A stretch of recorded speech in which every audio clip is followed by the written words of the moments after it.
guys don't know.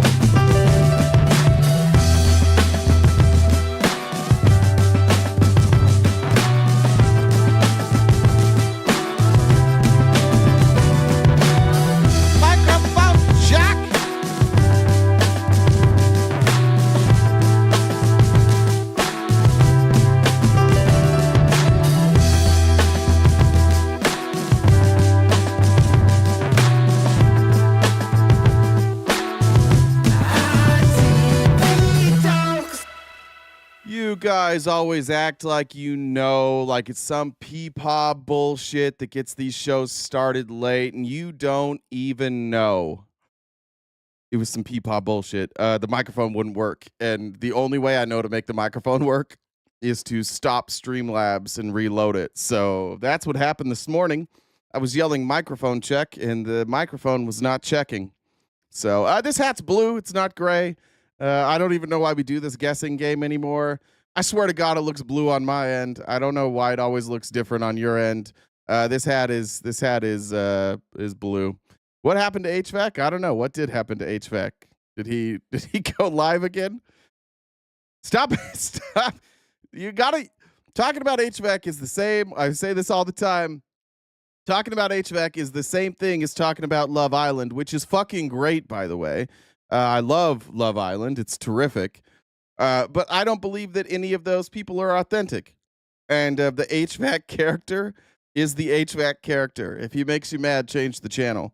But that is a character. I don't know that anybody knows the real Jeffrey, but it is. It looks blue on TikTok. Hot damn. We got it. All right. Oh, I got to jump in the stream so Jen doesn't yell at me. Jen didn't even get mad when I fucked up the audio. Jen's in a good mood this morning. I don't know what's going on. It makes me more nervous when I answer or when I call Jen and there's a smiling sound. You know, you can tell when somebody's smiling. That's how it sounded when I called Jen to tell her that I fucked up. Usually it's like, what? Oh. No, I just because I knew what was happening. See? You guys see what I'm talking about? Listen to her voice. Hey, Jen. I'm just saying, I knew I was right. I knew you had a mic issue, so it just confirmed my rightness. So that's what it really was. Listen, there's some conspiracy theories going on in the chat right now of why you might be in a good mood this morning. I'm not going to address them because it's none of my business or theirs, but I just want to throw that up there. I don't know which chat. I haven't seen which chat specifically we're talking about, but it's probably best. That's fine. What happened to Felice? I don't know. I think Felice is still going live, isn't she? I haven't seen her for a while either. I know she was going live with Matt, and then Matt got arrested for that sit-in. I know she goes live with Pickles. I don't know. Maybe she's not. YouTube should be working. I'm seeing people comment on YouTube. Everything's up. All right. Anything to say while you're here? No. Just difficult. If we could knock that out sooner rather than later, so I don't get have to deal with a panic attack. Oh no, I see it on Twitch. Yeah, you guys need white Jesus, but whatever.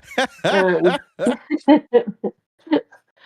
no. If you guys would help us knock out that gift goal sooner rather than later, so I don't have to have anxiety towards the end, that would be fantastic. So there you go. That's about it. What is Fax still going? I know he was taking some time away. He got like a girlfriend, and I haven't seen Fax. Is he still going live? Facts still matter? I saw him. I think he was live this morning. Okay. I probably just don't see it because he's live at the same time I am. All right. Well, yeah. TikTok, welcome. You're here on the same day, 2 days in a row. I didn't get banned. I think that's a first in a very, very long time that we've had 2 days in a row here on TikTok. And knock on some wood or something, please. What's that? Knock on some wood or something that you didn't get banned. Can you hear the knock or no? I was knocking on wood. Okay. I can see you pretending to knock. Got it. No, I was really knocking. I did. Look, here, I'll put the mic down. I believe you. All right. Good to show. Straight down. You guys can guess what that was. Also, for those of you who are on TikTok, I just want to remind you, it is an absolute pleasure to be here with you today. However, TikTok, of all the apps where we stream, is the one that doesn't pay us for streaming. So if you're here on TikTok and you want us to remain on TikTok, it does go a long way with us. If you gift, that helps pay for the person who keeps us from getting banned, because that's the only way he gets paid. Is TikTok pays him a percentage. It's the only way we get paid for being here on TikTok. I understand that this is not it's not the same as a debate panel where you get your emotions all worked up and then we send gifts for our favorite debater. That being said, we do a lot of work here to present a show every day. So if you could make sure that you're gifting, and I'm going to try my best to keep track of gifts today. I realized that if I don't close the TikTok window in my browser, I can actually see the gifts. So make sure you're liking it, share it out with your friends. At some point, our visibility will get limited. That does happen every day. So if we want to stay on TikTok, please just make sure that it makes sense for us. Otherwise, we would rather push those views to a different app that pays us per view. So thank you guys for being here. Thank you, everybody at YouTube, Twitch, Twitter, Facebook, everybody. It's great to have you here. We've got a great show lined up for you. A couple announcements. Jen, do we have date night with Admir tonight? TikTok is the missionary of streaming apps. Sure, you can dip it. That's the plan as far as I know. I haven't heard anything otherwise. Okay. So I'll double check, but as far as I know, that's still the plan. Okay. There's the visibility restriction. We already got that. I'm going to appeal it, and that appeal will be denied very quickly. So we got date night with Admin tonight. That's fun. If you're out and about in the TikTok streets and you want to tell some Republicans to come see us tonight, that would be great. I also wanted to let you know about two upcoming events on Friday. Let me double check this real quick. Okay, yep, there's the visibility restriction, not approved. On Friday, I have a debate with Andrew Wilson. I think he's from the Crucible or something. He's a legitimate Christian nationalist. And we tried to find a bunch of topics that might work. We discussed, let's see, what did we discuss? We discussed, is social cohesion more important than raising the GDP? I said we probably agree on that. The other prompt idea was we should deport any illegal who is a net financial drain to the country or has committed a serious crime beyond illegal entry. I thought that was kind of silly and would be difficult to debate. So we're going to run it back with the same prompt that I used on Saturday, which is that immigration is a net positive for the United States of America. And I will be debating a white nationalist. And if you thought the crowd there on Saturday was nasty, it's going to be more nasty on Friday. And I've got some pushback from a few people that they don't like that we have the debates with white nationalists. I don't know what else to do about that. I don't know what to tell you. I feel like the debate needs to be had. I think that in a public space where people are being influenced by white nationalists, I would rather be the person that goes in there and offers pushback against white nationalists. If we can pick off one or two people each time we go, that would be terrific. So that is the plan. That being said, if you don't want to go to Raging Tomatoes YouTube page and see the vile comments, just make sure that you're a subscriber either on YouTube, Twitch, or TikTok. And you can either watch on YouTube with just subscribers only, or in our Discord if you're a subscriber with Twitch and TikTok. You can watch it in there with friendlies. You don't have to see all the vile comments, which may save your sanity. And then next week, next Thursday, this will be subscriber only as well. We're doing what's called, what is it called? It's called Throwdown Thursday. From my understanding, it's myself versus the entire open panel. I did ask if they felt like they're able to keep it from going off the rails. Sarah, who runs the Raging Tomato, said, and I quote, what did she say? Yes, I still mod the panel and I tell them to shut the fuck up all the time. So she's told me that she will make sure that the panel is sane so that we can have a real discussion. I've seen it before. I think it usually goes well, but it will be a bunch of pretty vile people upset with me, and we'll see. For now, I like doing this. For now, I think it's a good use of my time. At some point, if that changes, well, I'll let you guys know. And I welcome all of your feedback, good or bad, on all of that. But I look forward to seeing you there. That being said, once again, just make sure you're subscribed. We have paid subscriptions on TikTok, Twitch, and YouTube. That goes a long way for us to be able to not only keep the lights on here, but like project what we can do. It'll allow us to do some projects in the future outside of just me sitting here talking to you, some in the field type stuff. So thank you guys already for your support, and I look forward to your continued support, and I love you, and let's get into the show. Britt Zerker says, if Trump is such a good businessman, how come no company has ever asked him to run theirs? That is a remarkably fair question there, Britt Zerker. I don't have an answer. It's probably because he's got too much swag, and they don't want their business to run too good. They're afraid of too much money, I would imagine.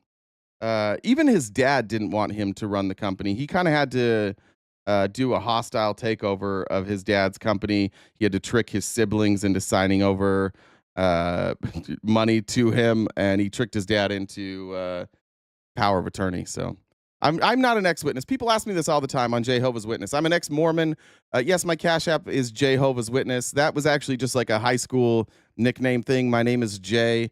Jay-Z was big at the time. And so my nicknames in high school that just kind of stuck, like Jehovah's Witness just kind of stuck. That wound up being like my gamer tag when I used to play games. I also was called, if you don't know, I had a radio show in high school.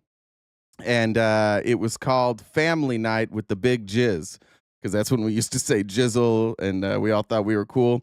Monday night for Mormons is family home evening or family night, and my radio show was on Monday nights, so it was legitimately, and it went out across the airwaves as Family Night with the Big Jizz, and nobody ever said anything about it. Like, nobody ever stopped us. Nobody ever said, sir, one day you'll be an adult and you'll have to tell people that. But here we are. You may be able to find recordings of it. You could look up Family Night with the Big Jizz. Maybe you'll find something. I looked the other day to see if I could find any of our old videos. And thank God we could not find any of those videos, because there's some stuff in there that's it's going to be questionable at best. Jumping into the stories today, there is a new billboard in Phoenix. If you're in Phoenix, it's not the right link. God damn it. I put up the wrong link. This is exactly how this day should go. If you're in Phoenix, though, you might have seen this. Let me just go to my tagged posts and I can find it.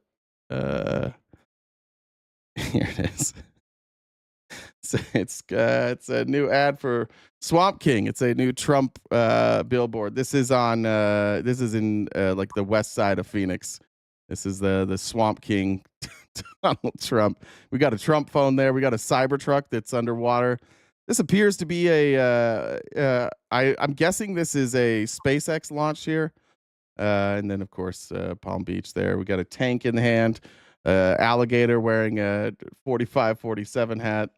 But this is up on Grand Avenue in Phoenix if you want to check that out, which I don't know who paid for it. I have no idea. I just thought it was beautiful.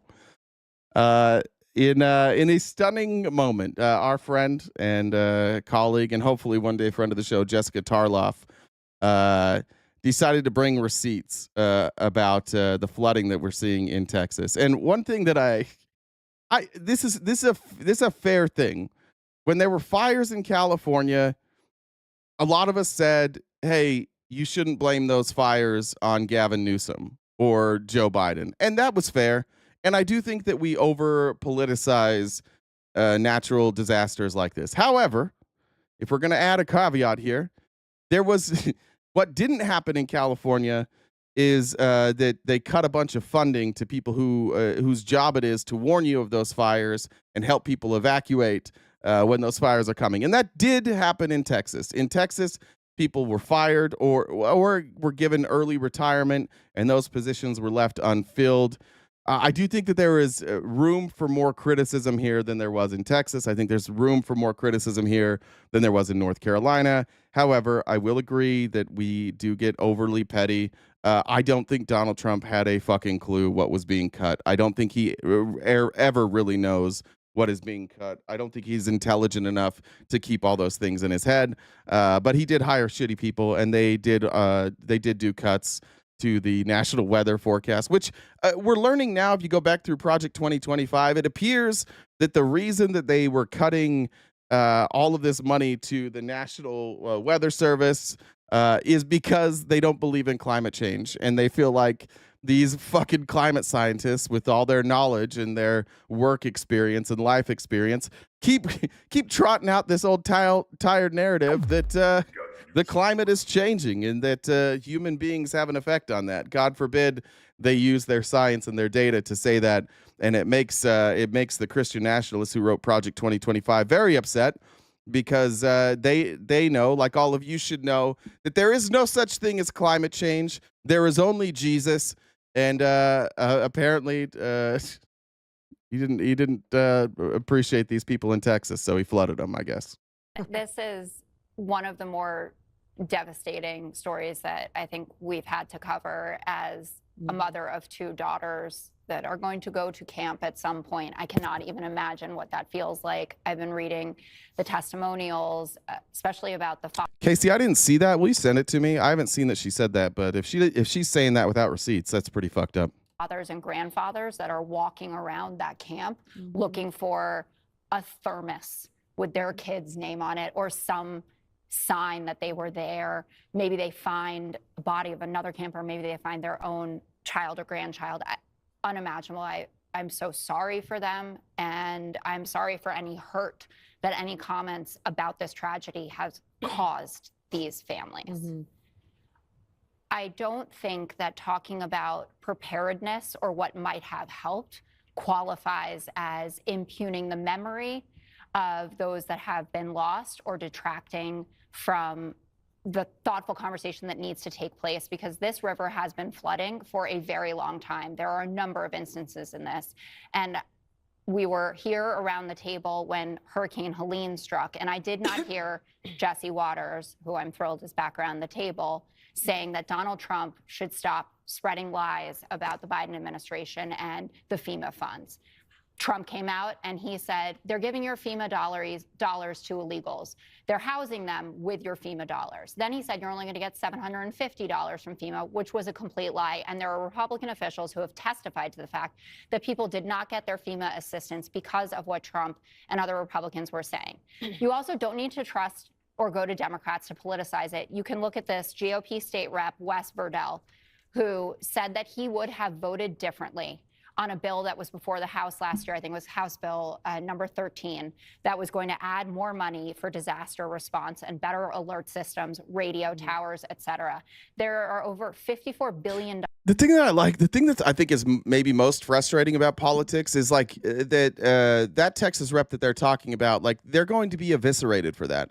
Them saying like, you know what, I made a mistake, and if in hindsight I would have voted for that bill. That's a good thing. That's what you want your representatives to say. But like, it's such a polarized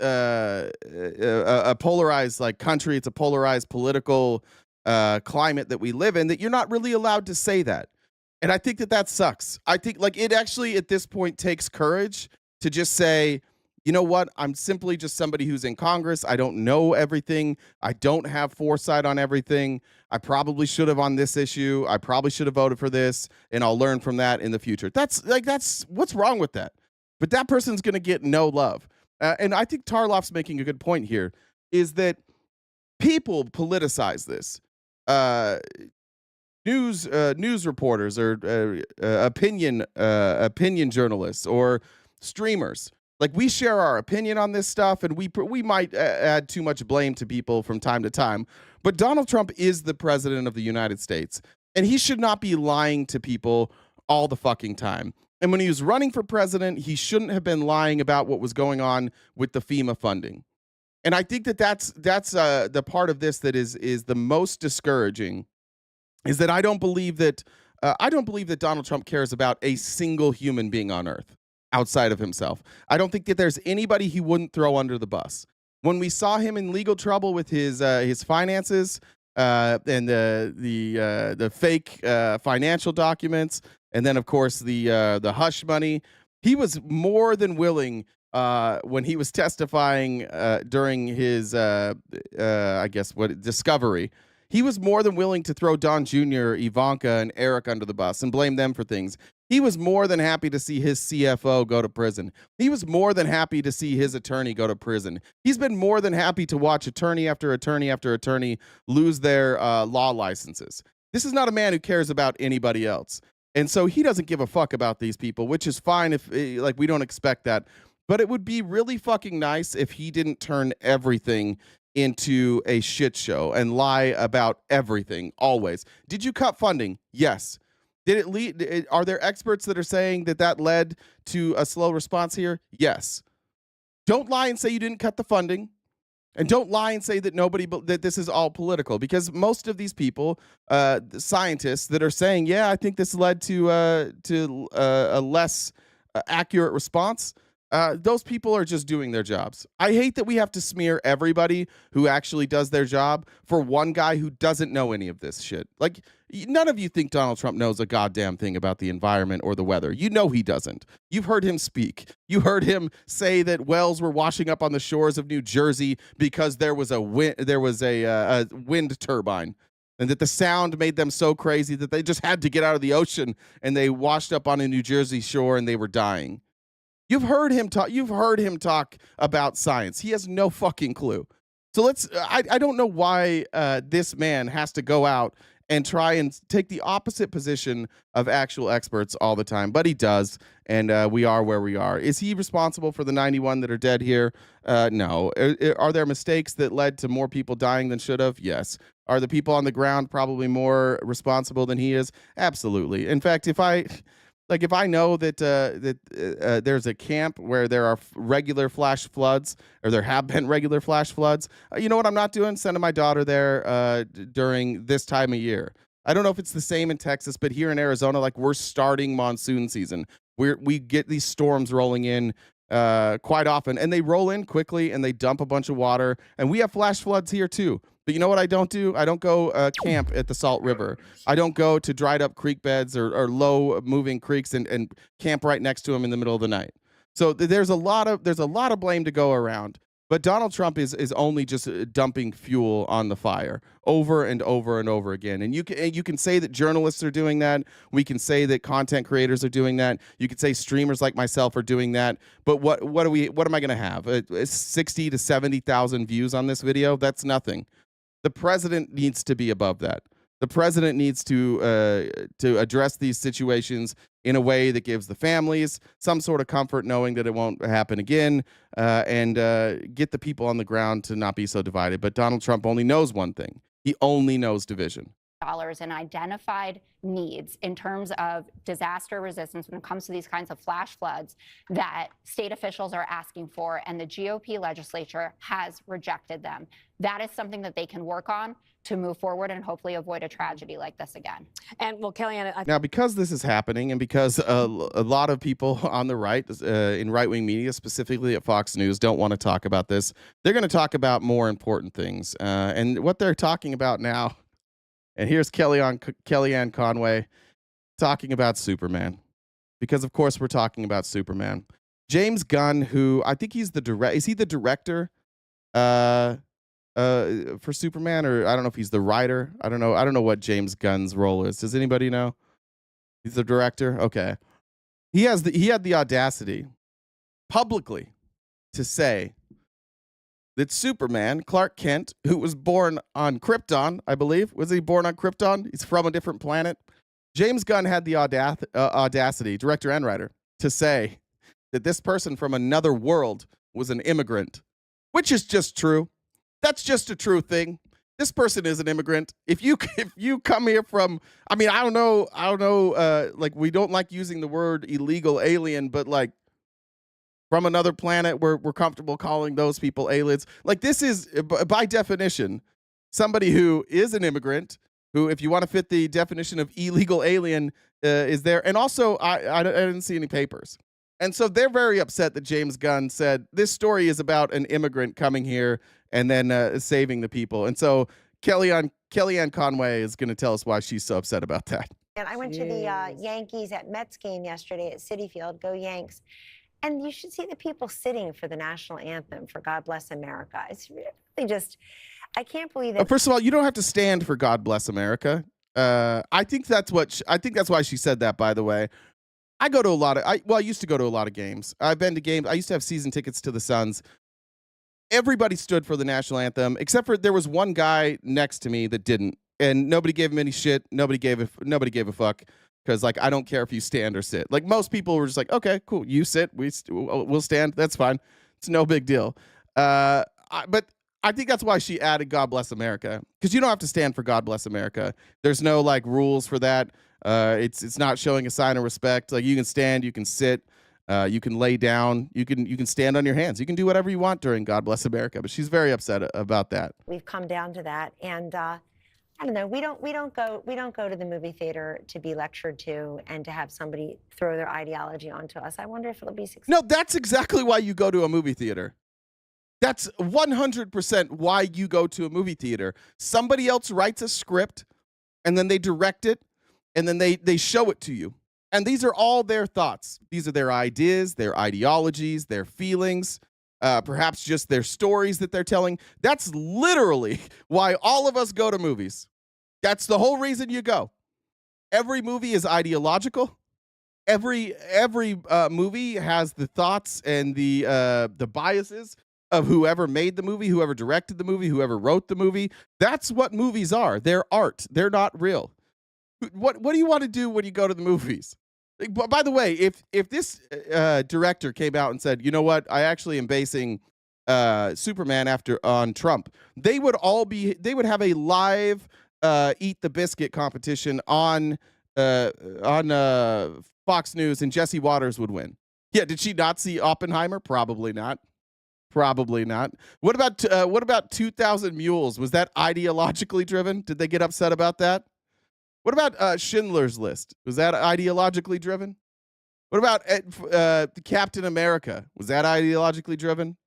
Yeah, like, that's how this shit works. That's what art is. What Republicans are mad about now is any art that doesn't reflect their white nationalist sensibilities. Successful. You know what it says on his cape? MS-13. Wow. Good one, Jesse. Good one, Jesse. Better one, Tarlov. Is it superimposed or it actually says that? It's Just super on the knuckles. superimposed. One more thing is up next. It's good. Jesse always gets dusted by Tarlov. She's funnier than he is, and I appreciate that. Here's Sean Duffy giving you more fear porn for Fox News, because how else would you start your day if you are a conservative than turning on Fox News and getting your dick hard to them scaring you about something? Here's Sean Duffy, fresh out of the tanning bed, to tell us what we should be afraid of now. I wanted to ask you about this, and it's crime in transit. So felony assaults in transit have skyrocketed as of May of this year, up 19% from May of last year, and up 66% from 2019. Talk to us about your thoughts. We have a statement from MTA that said, look, subway crime is down, ridership's up, congestion pricing is working, and we look forward to the secretary wrapping his head around the facts. What say you, sir, about how MTA is approaching their skyrocketing crime? I'm laughing, but it's not funny. Right. So if you include the pickpocketers in those stats, yes, pickpocketers might have gone down, but assaults have gone up, to your point, Emily. Yeah, so the reason he brought that up is all crime, like crime across the board, is down, except for assaults. Assaults are up. Now, Would they claim that assaults went up 16%? I'm not sure where they're like in 2023 there were 572 felony assaults. And you guys want to guess how much it went up in 2024? Went up to 573. It went up 1. It just went up 1. That's it. This is what we're sharing on Fox News. It went up 1. By the way, when you look at these felony assaults, one of the interesting thing about these felony assaults is that when they go through the data, they don't seem to really actually be tied to any sort of ideology. In fact, you could say that some of these assaults are caused by a very hysterical national narrative when it comes to anti-Semitism, when it comes to Islamophobia, when it comes to politics, when it comes to trans people. Like, it's crazy. I can't believe that Fox News is surprised that people are fighting when all they do is feed them full of fear porn. And that's all our news does. But yeah, the felony assaults went up by 1. And we're going to have a whole fucking segment on this for Fox News. 66% since 2019. it's dangerous to ride the subway in New York. Yes. And again, if you're Kathy Hochul, the governor, or if you're MTA, you don't ride the subway. This is a war on middle Americans, working Americans who have to ride the subway. And these people don't seem to want to make it safe. And so it's very simple. Our point is, listen, if you want the federal government to participate in funding. Just so we're clear, when he says it's very unsafe to ride the subway, according to the MTA, 1.7 billion people, not I guess it'd be not necessarily people, but there were 1.7 billion trips on the subway in 2024. So have that. Somebody do the math for me. The 1.7 billion people rode the subway. 572 people were assaulted on the subway. Jen, can you do that math? Are you here? Or anybody in the chat? What I want to know is what percentage of the time you're being assaulted on the subway. If there's 1.7 billion rides times 500 and 572, excuse me, 573 assaults. Can somebody give me that number? 1112. It's 1112. And I'm going to look up the violent crime rate in Oklahoma City. It is all right, I don't know if this is right. You guys can let me know if this is right. 0.00000000001%. 00. Okay, yeah. So we've got like not even 1%. Nowhere near 1%. 0.0000001%. If we take that by thousands, if you cut it down to thousands, how many incidents is that per thousand? Does anybody have that math? I guess we can just go backwards. Okay, I'm going to take the highest number, 3. Okay, so let's go 1,000. So 3 point, let's see. No, it's, yeah.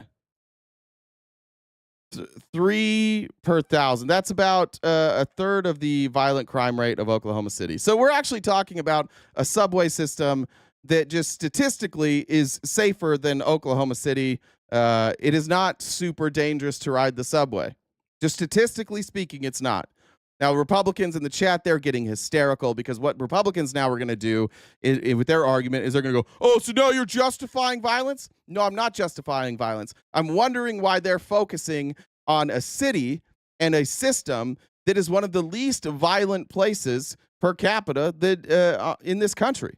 That's what I want to know. I want to know why they're not talking about more violent places. And somebody said they're getting ready to blame this on Mamdani. They want to call this a communist hellhole. They want to convince you that what you need in New York City is you need a strong-handed, mighty military man to come in and fuck these people up because you guys are authoritarian. You worship authoritarianism. You love the heavy-handed daddies that come in and spank. You love that. If you just have a spanking kink, just say it. It's fine. Everybody in here's got a weird kink. We're all into some weird shit. We all have different things that we're into. But they're just trying to scare you into allowing somebody with a heavy hand to come in and strip the rights of people. And the Republicans in here that are upset with me, that's why you're upset. You're upset because they're pointing out violence. You know it's a blue city, so you're like, we got to fuck up that blue city. And then when I give you the data, you're like, oh, yeah, well, you just want. So what are you saying? We should just do nothing? No, nobody's saying that. I'm just wondering why Fox is covering this as if it's a big story. This is not a big story. It went up 1. And by the way, the population increased in 2024 in New York City. So it went up 1, but that means the violent crime rate went down. Do you notice how they're not talking about the violent crime rate? They're just talking about the total number of assaults so that they can say that it went up? That's why. I'm just wondering why Fox is always doing fear porn. Your subway system, your bus system, make it safe so people and families can get on and make sure they're not going to have their lives threatened, their health threatened when they ride the subway because MTA is, by the way, is now we're going to show the violence. There we go. There we go. This is from 2022. Why are you showing us a 2022 clip when you're talking about how it got more violent in 2024? Why can't you find me a 2024 clip, please? Fox News. Why are we going back? You were talking about the raise in crime from 2023 to 2024. Now you're going to show me a video from 2022. Get it together. I know that your audience is dumb, but not everybody's this dumb. They're not willing to fight crime like they should. By the way, when they talk about congestion pricing, yeah, when they say it's working because they're raising money.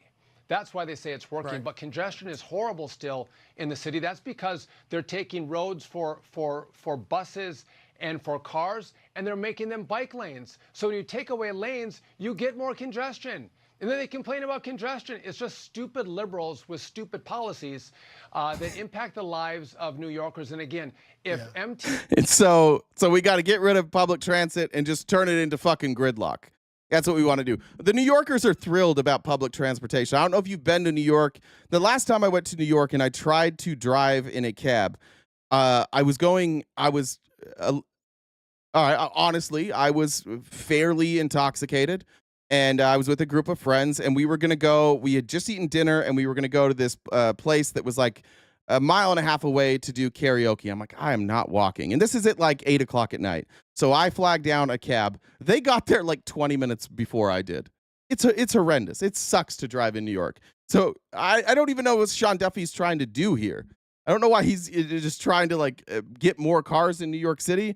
I'm not sure what the goal is here. It seems like maybe just to scare people. Annette, thank you for jumping on the dollar train. I appreciate you. Brianna said, it's crazy how evangelicals believe and take on the responsibility of saving the souls of the world, but don't believe the responsibility we have to take care of our planet. That's right. Well, the planet is a Christian, and its soul is saved, and so Jesus is in charge of that, so we don't have to worry about that. So, yeah, rage baiting is the correct answer there. Who just said that? It was all things Alicia. Yeah, rage baiting. As a reminder, we're crowdfunded, and thank you guys for already knocking out a chunk of that gift goal. We do have a gift goal every single day. If everybody jumps on the dollar train, it's easy to knock that out. You can do that through any of the payment options above or through super chats, or I guess there's no option really on TikTok there. Appreciate those that have been gifting on TikTok. Let's make sure we keep that up. If we keep our HR guy here, he'll keep us from going down. So thank you guys so much. Make sure you like and share those as well. As a reminder, we have paid subscriptions for our debates this on Friday and our debate next Thursday. In order to watch those with us, you just need to be a paid subscriber. Those options are available on YouTube, TikTok, and Twitch. On to the next. Let's see. God, I can't click on it. So I do want just a couple quick crime stats there. Major crime in the subway system are down 18% compared to 2024. So this year, major crimes are down 18% from 2024 till now. Robberies and property crimes are notably decreased. There have even been periods with 0 murders in the system for the first time in years.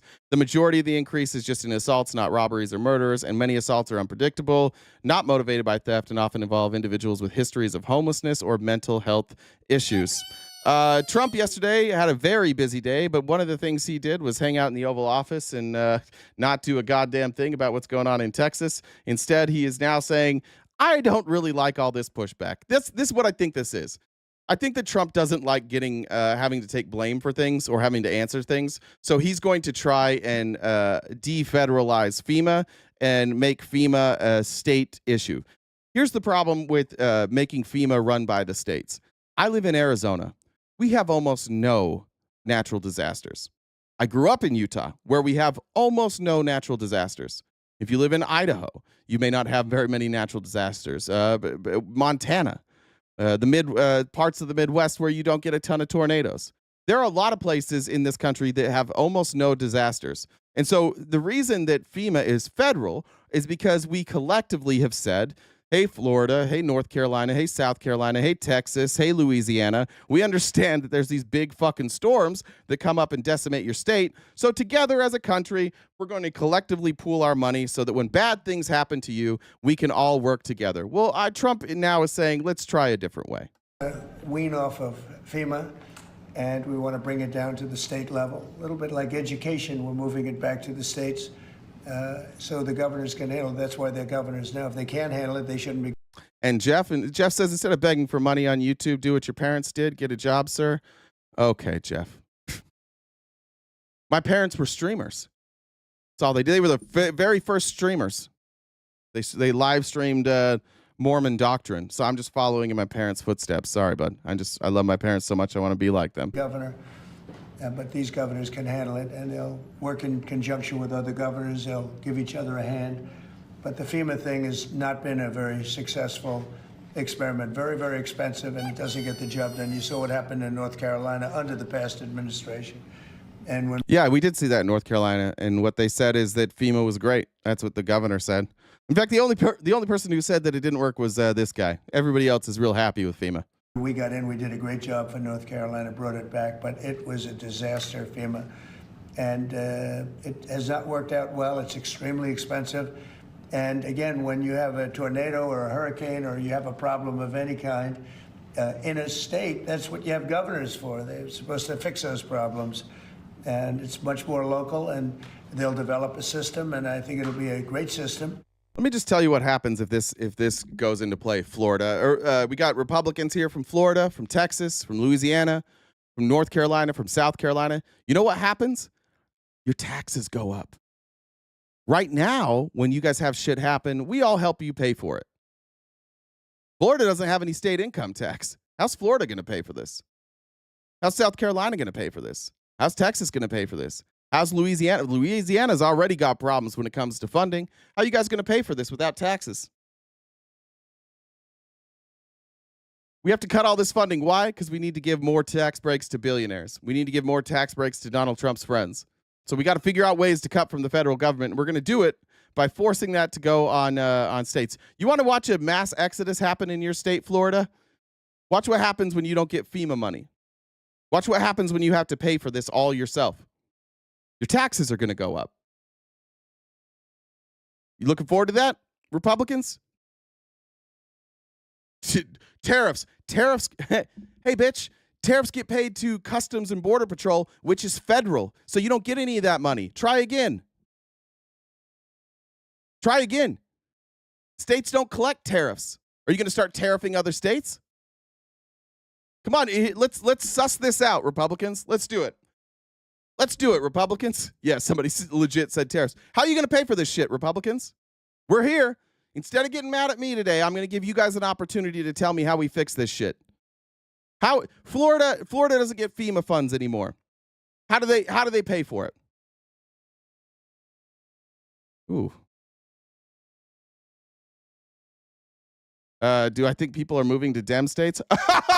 Good one, Cali Cam. Cali Cam, did you know that more people moved from Florida to California than California to Florida? Did you know that, Cali Cam? I bet you didn't. But we're talking right now about how you're going to pay for disaster relief. So how's that going to happen? How are you going to pay for this without tax increases? There's RGZ Mom. I moved to a Dem state. Hey, Amanda, we're trying to leave your Florida alone. Talk to this guy. Talk to Big Poopy Pants over here. He's the one that's causing you problems in Florida. He's coming after you. Why does he hate Florida so much? He lives there. You think nothing? Yeah, there we go. Jesse's going to blame Obama. Blah, blah, blah. You just watched Obama and Biden ruin the country. Yeah, but I'm asking you about this, Jesse. How you guys going to pay for this shit? Yeah, that's a good point, Jackie. The insurance companies are fleeing Florida. You can't even get insurance right now. They're all getting the fuck out of Florida. Come on. Come on, Republicans. This is called critical thinking. This is the thing that you say we're not capable of. If we cut funding to FEMA, how are you going to pay for shit? Didn't they just offer each individual person $700 under the Biden administration? No, bitch. No, Jim. That's not what happened. The $750 is immediate funds available for anybody who has been evacuated to go find a hotel and food.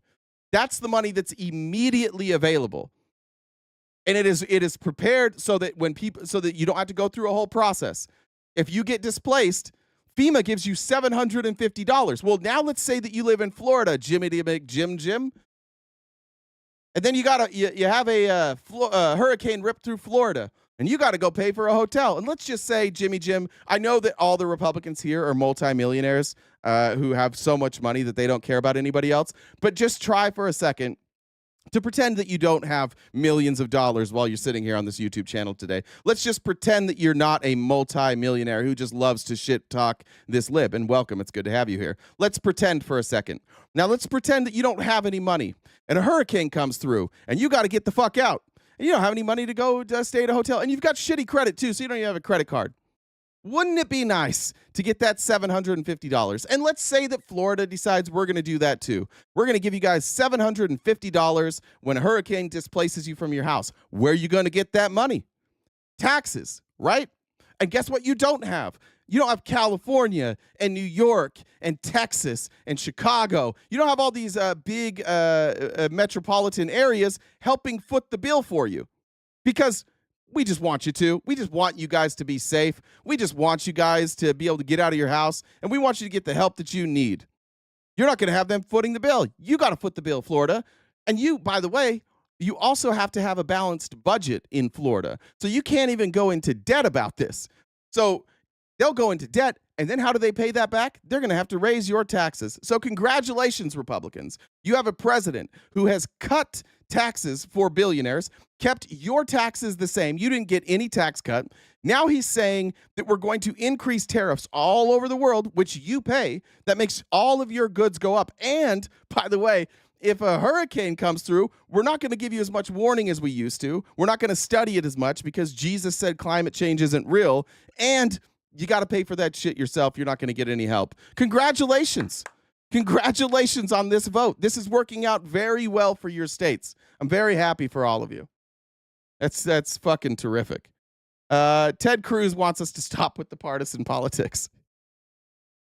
By the way, I would like to point out something remarkable about Ted Cruz. How is it possible that every time Texas gets hit with a natural disaster, Ted Cruz just happens to be out of the country? He ran to Mexico before, and where were they, like Portugal or something this time? How come Ted Cruz always seems to be out of the country when these things happen? What's your response, knowing the state and cuts to NWS in recent months by this administration? So I don't know the source for what you're saying. All of the public reporting I've seen is that there were two alerts that went out, one just after 1 a.m., one after 4 a.m. You know, I can tell you, I talked to Jimmy, are you shitting on the 750? I explained it to Jimmy. I explained to Jimmy that that's money so you can go stay at a hotel, and then the FEMA funds come in later, and your insurance pays to replace your house. And Jimmy doesn't have an answer for that. So Jimmy's just going to keep talking about the 750 like that's all he gets. Jimmy, be a little more honest with yourself and with the folks here. Be a little more honest with yourself, bud. You know goddamn well that that 750 is a good idea. And you know after I just explained this that the 750 isn't all that they get. You just didn't have a response for that, so you just played stupid. It's a pretty on-brand thing for Republicans to do. Hey, Howdy said, just to piss Jeff off, like Jen said. Sarah Lee, thanks for the super chat. Tanya takes a pic, said, great show as always. Thank you, Tanya. I appreciate you guys. Let's go over here. I think I got them all. I don't know why I don't. I got a new phone now. I never get notifications. about the partisan finger pointing. I think there have been some eager to point at the National Weather Service and say cuts there led to a lack of warning.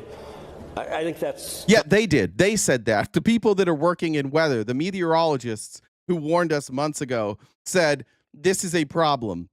And then they're saying now that they were understaffed, and so that led to communication being slower. They're saying that. That's not partisan politics. That's the people working in the National Weather Service saying, yeah, we're understaffed. And if we're understaffed, we're not quite as good as we could have been. Contradicted by the facts. I think it is reasonable over time to engage in a retrospective and say at every level what could have been done better, because all of us would want to prevent this horrific loss of life. But I think just immediately trying to use it for either side to attack. Yeah, bro, who gives a fuck what you want? Yeah, I want everybody to pay zero taxes and to have as many ponies as they want. Who the fuck cares what you want? We're talking about reality, and Ted Cruz isn't great at reality, other than the reality is he's not looking good. But who the fuck cares what you want? We're talking about what happened. How do you learn from a mistake like this? Or even if you don't think there were mistakes, how do you learn and decide, like, there are dead children. What are we going to do to prevent this in the future? And it seems like Republicans' answer is always, we're not going to do fucking anything. We're just going to, well, what we're not going to do is take the blame for this, and then we're not going to spend any money to fix this. That seems to be the Republican answer all the time. For whatever you want to say about California and the forest fires that were not the forest fires, the fires in LA, which was not a forest fire, you can't point to a cut. You can't point to like a specific cut that made it so that this fire started and so that people weren't prepared. Even the cuts that you looked towards, like the fire department, those were cuts done by the state, and it wouldn't have stopped any of this. The most you can say about California is that the response time could have been quicker if they had more firefighters. That's it. But you certainly weren't going to be able to prevent the fire, and you didn't. There was no real warning. Almost everybody got out of their houses. The warning was pretty good. I don't know how many people died in those California fires. I don't think it was very many, right? Most people were evacuated. So they had a system in place. Their response time was tough. The people where rich people live in California, if you've ever been out there too, if you've ever driven through through the foothills where most of the wealthy people live, you know that it's difficult to navigate those roads. You know that they're not big, wide roads where you can move in and out a bunch of cars. And that's by design. They want their neighborhoods to be secluded. So that's by design. The most you could say about California is that they didn't have enough firefighters. But did that stop Trump from lying about the reservoirs being empty? No, it didn't. They were at capacity. The reservoirs literally were at capacity. Trump came out and said the reservoirs weren't full. They were. Then he went and he released water from fucking Sacramento that went straight down into the farmers' fields, and he wasted 2 billion gallons of water that eventually went out to the ocean or into the ground, none of it making its way to Southern California, and said, there we go, I fixed it. None of you cared. None of you wanted to talk about that shit. But now today, when we can look at legitimate cuts that the people who work there are saying, this made our ability to respond more difficult. It was harder to respond because of the cuts. Not impossible. The warning still got out there. There's no sirens in the area, which is confusing. I mean, whatever you want to say about this warning system, people got text messages at 4 a.m. and 7 a.m. Almost everybody I know is asleep at 4 a.m. and 7 a.m. And most of us don't keep the sound on our phones at night. Like my phone is silenced at night. So warning signs going just to cell phones, obviously there's a problem there. The people that were camping, they didn't get the warnings. I don't know if they had cell service. I don't know if their phones were dead or if their phones were silenced. There didn't seem to be any sort of we've seen in Israel and we've seen in Iran when the missiles come in, you have some sort of advanced alert system. All of this, everything they're talking about today should be, okay, there's obviously things we could have done better, and we should do those things, and we should fund those things. But instead, Republicans are going out today playing defense. I can't believe you would blame Republicans. Who the fuck else are we going to blame? 1, you guys made the cuts. 2, the state's run by Republicans. 3, the area where this happened is run by Republicans. Who the fuck else do we want to blame for the government's response? Did they cause the flood? No. We're only talking about the response. And the response is a bunch of Republicans. That's who the people voted in. Who else are we going to hold accountable for this? You want to hold the Democrat? Let's hold Gavin Newsom responsible for this. He wasn't there. These are Republicans. I'm sorry. I'm sorry that this happened in your area. If this was a Democrat-run city, then they would be getting the criticism. If it was a Democrat-run state, just like in California, they get the criticism. My problem with Ted Cruz is Ted Cruz showed up in Texas to say, I really don't think we should play these partisan games. Shut the fuck up. People are dead. Nobody cares about your fucking feelings, Ted Cruz. Why don't you stop worrying about your fucking feelings, stand in front of a microphone, take tough questions. If you don't know the answer to that question, say, I don't know. I'll figure it out. But to sit up there and whine like a little bitch after you just came back from overseas because we pay you way too goddamn much money to do absolutely nothing in the Senate, maybe shut the fuck up and take some questions and think of ways that you can prevent this from happening. It's happened before, Ted. We've had flash flooding in this exact same place before, Ted. People have died here before, Ted. What are we going to do to change it? And if the answer is nothing, say nothing. But nobody wants to hear you whining about how the media is picking on me. And I don't like that. Nobody's talking about how my feelings are hurt when there's dead children. Frankie said, Jay, you're on your game today, sharp as a tack. Keep up the good work, my friend. We need you. The country needs you. You were on your game today. Oh, it went both times. Did it twice. There we go. Thank you very much. That was very kind. Thank you, Frankie. This is actually a pretty funny story. AI is gonna fuck us all over. I don't. Can we just say that? Can we just be honest about what AI is gonna do? Like, we are fucked with AI, and not because AI is like this all powerful thing, but because AI is dealing with lazy people. We are a very apathetic country, and we believe what we see.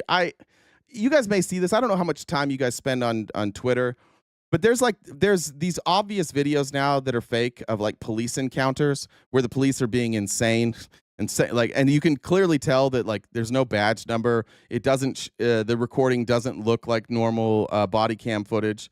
There's people out there faking this footage. There's people out there making AI videos of this footage.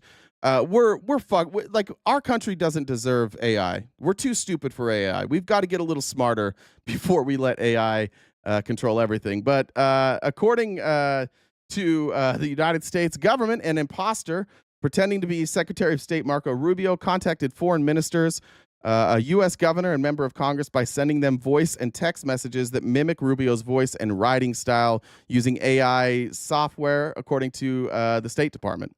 U.S. authorities do not know who's behind this string of impersonation attempts, but they believe the culprit was probably attempting to manipulate powerful government officials with the goal of gaining access to information or accounts. Using both text and encrypted messaging through Signal, shocker, which the Trump administration continues to use for some goddamn reason. The imposter contacted at least 5 non-department individuals, including 3 foreign ministers, U.S. governor, and member of Congress. The impersonation campaign began in mid-July when the imposter created a Signal account using the display name marco.rubio@state.gov to contact unsuspecting foreign and domestic diplomats and politicians. In addition to the effort to impersonate Rubio, several recent impersonation attempts have targeted high-profile U.S. officials. In May, someone breached the phone of White House Chief of Staff Susie Wiles and began placing calls and messages to senators, governors, and business executives while pretending to be Wiles. Henry Farid, a professor at the University of Cal Berkeley, you guys can tune out Republicans. I realize this is a university, so you think that they don't count for anything, who specializes in digital forensics, said operations of this nature do not require sophisticated actors. They are often successful because government officials can be careless about data security, and this is precisely, he says, why you shouldn't use Signal or other insecure channels for official government business. Our apathy will be our downfall. Our arrogance will be our downfall. AI is going to fuck us. In fact, I know he doesn't listen. So one of my friends yesterday said, it fucked me up. One of my Republican adjacent friends said, I think AI needs to disrupt healthcare. Costs would fall like crazy. No reason anyone needs to see a doctor anymore for a prescription, diagnosis, and pretty soon even surgery. AI is better than doctors, lawyers, programmers, everything. That's terrifying, because that friend of mine is a smart person, one of my smartest friends. And that is an incredibly lazy take by that friend. And I think that there are far too many people who are just going to say, yeah, fuck it. Let's just let AI do everything. I'm following news outlets. What kind of fucking insult is that? You're following news outlets. Yeah, dude. Where do you get news?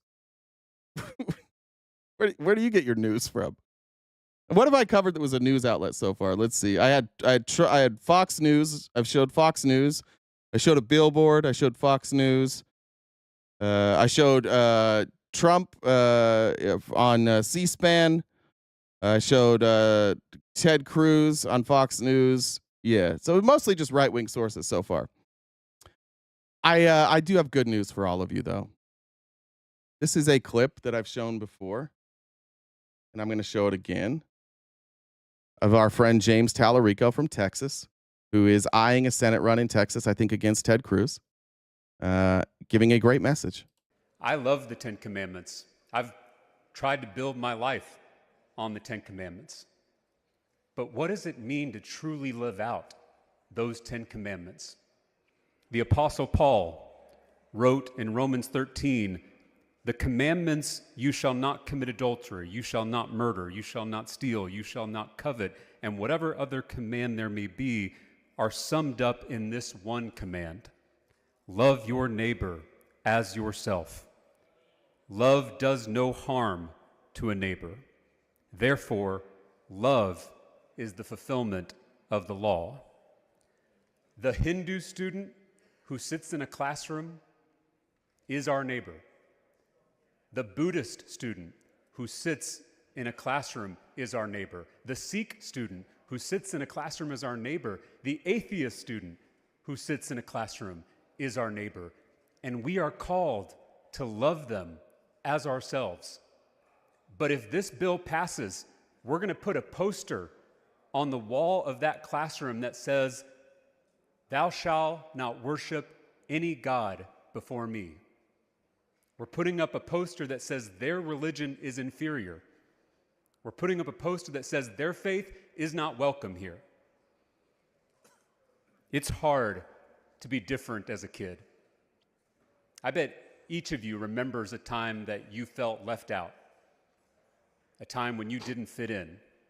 We've all experienced that. It's the loneliest feeling in the world. It's why so many of Jesus' teachings are about outsiders and outcasts, neighbors who don't fit in. Forcing our religion onto Hindu, Buddhist, Sikh, and atheist students is not love. Forcing teachers to put up a poster in their classrooms against their wills is not love. Love does no harm to a neighbor. Love is the fulfillment of the law. I'm voting no on this bill, not despite my faith, but because of it. I'm voting no on this bill out of love for the Ten Commandments, out of love for the Constitution, and out of love for our neighbors. And I humbly ask you to do the same. That's James Tallarico from Texas. You want to watch people unite. That's the kind of person that you unite around. And I have incredible news.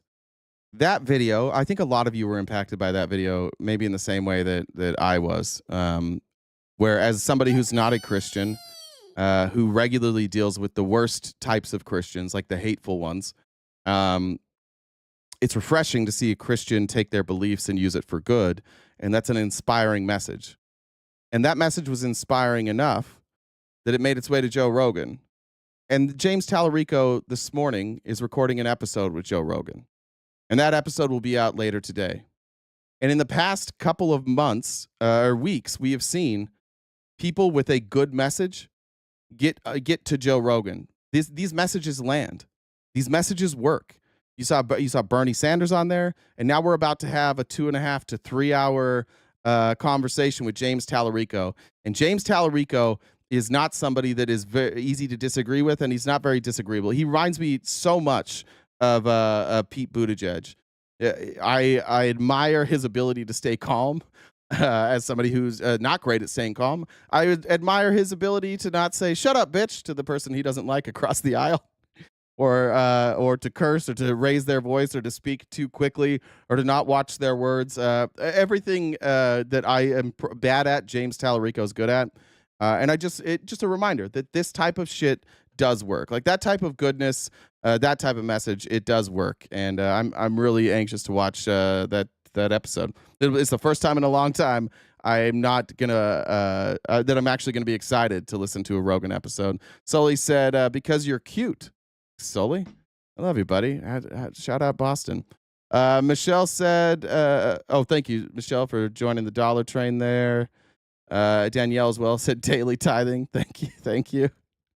Greg, are you trying to meet up with me? Greg, meet me at the Flying J truck stop. You know the stall, the one with the hole with the duct tape over it. You know which one I'm talking about, Greg. Meet me there. Tap your foot 3 times and rub your hand underneath the stall, and I'll get ready for you. All right, on to the rest of the show. I'd say that's a glory hole truck stop joke. If you missed that, if any of you were missing that, let's talk about trade. Here's some polling on Trump's trade deals. What we know yesterday is Trump tacoed his way out of something again. what we've realized is none of these countries feel like the United States has leverage. And so all these countries were threatened by Trump with tariffs, and they're like, yeah, we don't fucking care. And it is swiftly changing people's views on tariffs, because a lot of people thought that Trump was telling the truth when he said that other countries pay tariffs, and now we've beaten them over the head with it over and over again. And there's only the diehard loyalists. There's two types of MAGA supporters left. There's the supporters who think that Trump is right about other countries paying tariffs, and those are the dumber ones. And then there are the ones that are more troubling, that know Trump is lying about tariffs and knows that these tariffs impact the middle class, and they're closing their eyes and pretending it's not happening. But polling now is reflecting that sentiment on Trump's trade deals is shifting. I would say that voters feel about the same way that folks felt about New Coke in the mid-1980s. They love him in theory and hate him in practice. That is not the first time he has used that comparison. You are obsessed with New Coke. I just love soda. That's the bottom line. This is true. Okay, think tariffs hurt the economy. You know, go back to September of 2024 when Donald Trump was running for president, running for that second term. Just 39% thought that tariffs hurt the economy. Look at where this number has jumped up to in June of 2025. 57%. That's a nearly 20-point rise in less than a year, because they have seen the impact that tariffs and the thoughts of tariffs can have on the economy. And just 28% of Americans, voters, think that tariffs are now good for the U.S. economy, including just, get this, 16% of independents. So the bottom line is, like that's not theory, good. Hate them in practice, and 57% of voters now say that they believe that tariffs hurt the economy. But how does this fit into the short-term pain, long-term gain question in terms of like the Trump kept saying, just wait, it'll be great for you. But how is this impacting how voters view his handling of this? Yeah, exactly right. And if you all of a sudden the hurt number has gone up, and so does the disapproval of Trump's disapproval rating of Trump on handling his trade policies. Look at this. Disapproval of Trump's trade policies. In January, it was 40%. Up like a rocket, up to 54% now in June. Just 35% of Americans approve of his trade policies. And get this, just 30% of independents approve of his trade policies. So voters are going against tariffs, thinking they're hurting the economy, and they're going against Trump in particular on his trade policy. Might have liked them at the beginning, might have liked them back during the campaign, but when they're actually in practice, they hate, hate, hate. You have here. Last I heard, I don't know if unemployment's under 4%. The last I saw was like 4.7, but it could be. I haven't checked that number in a while. Also, because April was like the critical month. This was when Liberation Day set in. Why do you have April as like a pullout? Yeah, I love when people say this. Phoenix says CNN also said Biden was at the top of his game mentally, and Harris was neck and neck with Trump. How many times are you going to buy the lies of the liberal media? This isn't CNN saying this, you dumb bitch. This isn't CNN. This is polling data. These are people saying this. This isn't, CNN's not making this up. And by the way, do you see this thing right up here that says per Ipsos? That means it's not CNN's data. By the way, the election between Trump and Harris, it was neck and neck. It was a very tight election. It was separated by like 2 million votes. That's a pretty tight election. So I don't know what to tell you there. Why? Because the last time that the voters actually saw him in practice, right? And then all of a sudden he delayed it. Why did Trump pull back? Because the last tariff war hurt Trump's overall net approval rating. March 28th, the pre-tariffs, he was even ground. He was significantly better than he was during his first term at the same time. But then in just a matter of weeks, his net approval rating down into the gutter, down into the water, -6 points, and he has never recovered from it. So the last tariff war really hurt him, and he hasn't recovered yet. And I think that might be why Trump is a little bit hesitant to go back into the water, because he recognizes it just doesn't help him overall. I think he's afraid to go in the water because he doesn't want to see people with his shirt off, or he doesn't want people to see him with his shirt off. Amy Lynn said, please read the transcripts from the last debate. Biden kicked Trump's ass. That's true. El Dizzle said, I'm just here for the glory hole truck stop jokes. Hi, RTP fam. Keep rocking it out. Jen looks super hot today. Ooh. Jen, you have anything to say to that?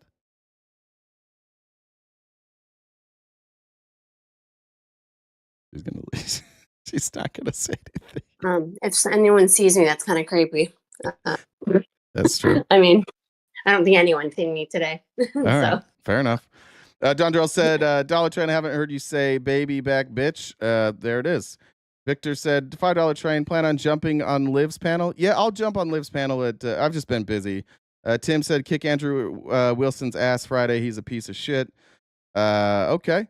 That's a good time to remind you that this weekend on Friday I'll be debating Andrew Wilson. I don't know if he's like with the Crucible. He's always on the Crucible. Andrew Wilson is a white nationalist. He does believe that I don't believe he thinks women should have the right to vote. He believes that the Christian church should rule the country. He has extremely abhorrent views, and we're going to talk about immigration, so I can only imagine it's not going to be great. I will make this prediction, and maybe Andrew's out there.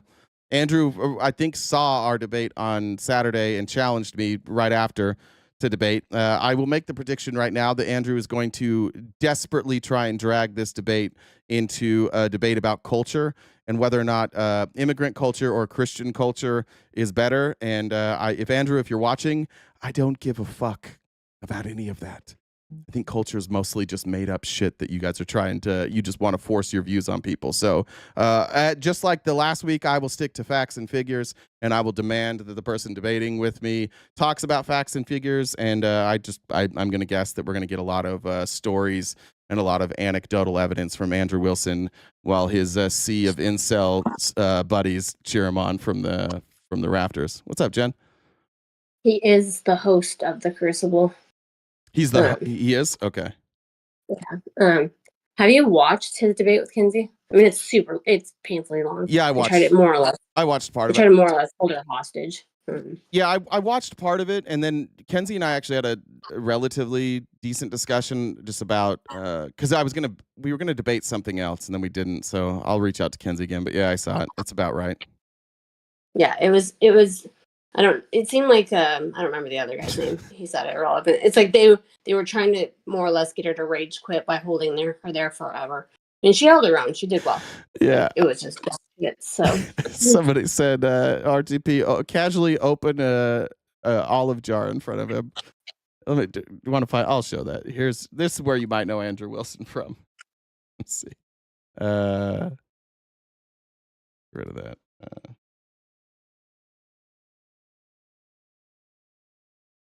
This is, by the way, a nightmare scenario. It was supposed to open the pickle jar. This is what he's probably most famous for recently. Supposed to open the pickle jar. So this started after I don't know what that girl's name is that was debating. She's been on Jubilee. I hope those are her pronouns. Sorry if they're not. She couldn't open it, and then they handed it over to Andrew on the Whatever podcast because he said, "I'll open it." I gotta grip it. Uh-oh, Andrew. If you can't open it either. Your hand greased the whole top of it. Literally slippery. I'm supposed to open the pickle jar? Grab me a paper towel so I can dry the top of it off. You're the big, strong man. There you go. Come on. I can't grip the fucker. Like, I gotta have a way to grip it. I gotta grip it. Try it. You fucker. Oh. Bullshit. I'm supposed to open the pickle jar? Yeah, he's you've seen him like yelling at women, calling them whores and shit. That's kind of what he does. But that's who I'll be debating this weekend. So it'll be good. I'll probably hit on him a bunch. I like making them uncomfortable with by hitting on them. We'll see how it goes. Let me finish. Let me do some announcements since I'm here. But he's something. Anyways, we've got about 2 hours left of the show. We do this each day, Monday through Friday, from 9:30 to 1 Pacific time. If you look in that top left-hand corner, that's the remaining balance of our gift goal. There are a variety of different ways you can help support it. I mean, if you're on TikTok, it's on the top underneath the gift goal. If you're on Twitch, it's at the bottom. And on YouTube, it's also on the top. So any of those links help us knock out that remaining balance. If you haven't subscribed to us already, please do so. Once you subscribe to this event, we're going to have a private viewing so that you don't have to be in the Raging Tomatoes chat if you don't want to be. So you need to be a subscriber on one of these platforms to be able to view our private watch party. So there's that. If you disagree with RTP, I see Callie Cam, you're here every day. Crying. And Callie Cam, you've came on before. You know how to come on and talk. You don't have to cry in comments. So what that is, if you look at the Venmo username, that is my Discord, where you can DM me on Discord and I can bring you up to talk in real time. Opposition only, not friends. So that's how you can come on and talk. Check out our link tree. We're on most social media platforms. We've got merch. Jay's on Cameo, and we upload all of this to Spotify. What are you laughing at now? Just people hitting on you in the chat. It's killing me. And I guess some people have humiliation kinks. There's a lot of MILF. There's a lot of MILF chatter in the chat. All right, that's okay. I mean, whatever floats everyone's boat. So, I love it when it's you. I just love it when it's you. I don't read it when I'm in here because I get distracted. You can read it, that's fine. I don't read it. It's funny. Our friend Charles did want to know, Jen, where do we get to see Jen at? That's what they were wondering. Probably one of the levels of hell, which I live probably most of the time. Probably in your nightmares. Probably, usually. So, my friend won't shut up about how he launched a successful hand sanitizer brand. Okay. He just keeps rubbing it in. Thank you. Timmy, thank you for the jumping on the dollar train. Let me clear up, get some of these done too. I forgot. Pink said for funding the pickle jar. Izzy, thanks for joining the dollar train as well. I appreciate that very much. All right, back to the show. If I can find it, where the fuck's my outline? I'm so distracted by Jen being hit on. This is making me so happy. You guys have no idea how happy it makes me when Jen is the one that you guys are making uncomfortable. All right, there we go. Let's see. So now Trump is saying. So now Trump had a dinner with Netanyahu, and of course, before their very fancy dinner with Netanyahu, we had to have the press in there to answer ask some questions. I do want to point out that when Trump brings in like a war criminal dictator, it's always a special dinner. But when he brings in somebody whose country's been invaded, like Zelensky, then they just like put him in the room with cameras and yell at him. It's a very different approach when we bring in a war criminal. But now we're talking about the tariffs, and Trump now says we're gonna have a new release date or a new end date on these tariffs, and so we're gonna send out. He sent out letters. I'll get to those countries in a second, but he sent out a bunch of letters telling people they were going to get tariffs and that you're going to have a hard deadline of August 1st. That's what he said. And already he's walking back the August 1st hard deadline. Mr. President, are the tariff letters that you sent today final offers, or are they negotiable? More or less final offer. So South Korea, Japan should take it or leave it? We're always subject to negotiate something that's fair, but we've talked to most of the countries, and pretty much they've had their way for many, many decades, as you know. And it was time that we just wanted fairness. This is not really equitable from our standpoint because it's just a small token by comparison to the damage that's been done over the years. But we had no other president that was willing to do this. I did it in my first term with China and others. We took in hundreds of billions of dollars of tariffs. No inflation, the most successful period of time that we've ever had financially in the country. The first term.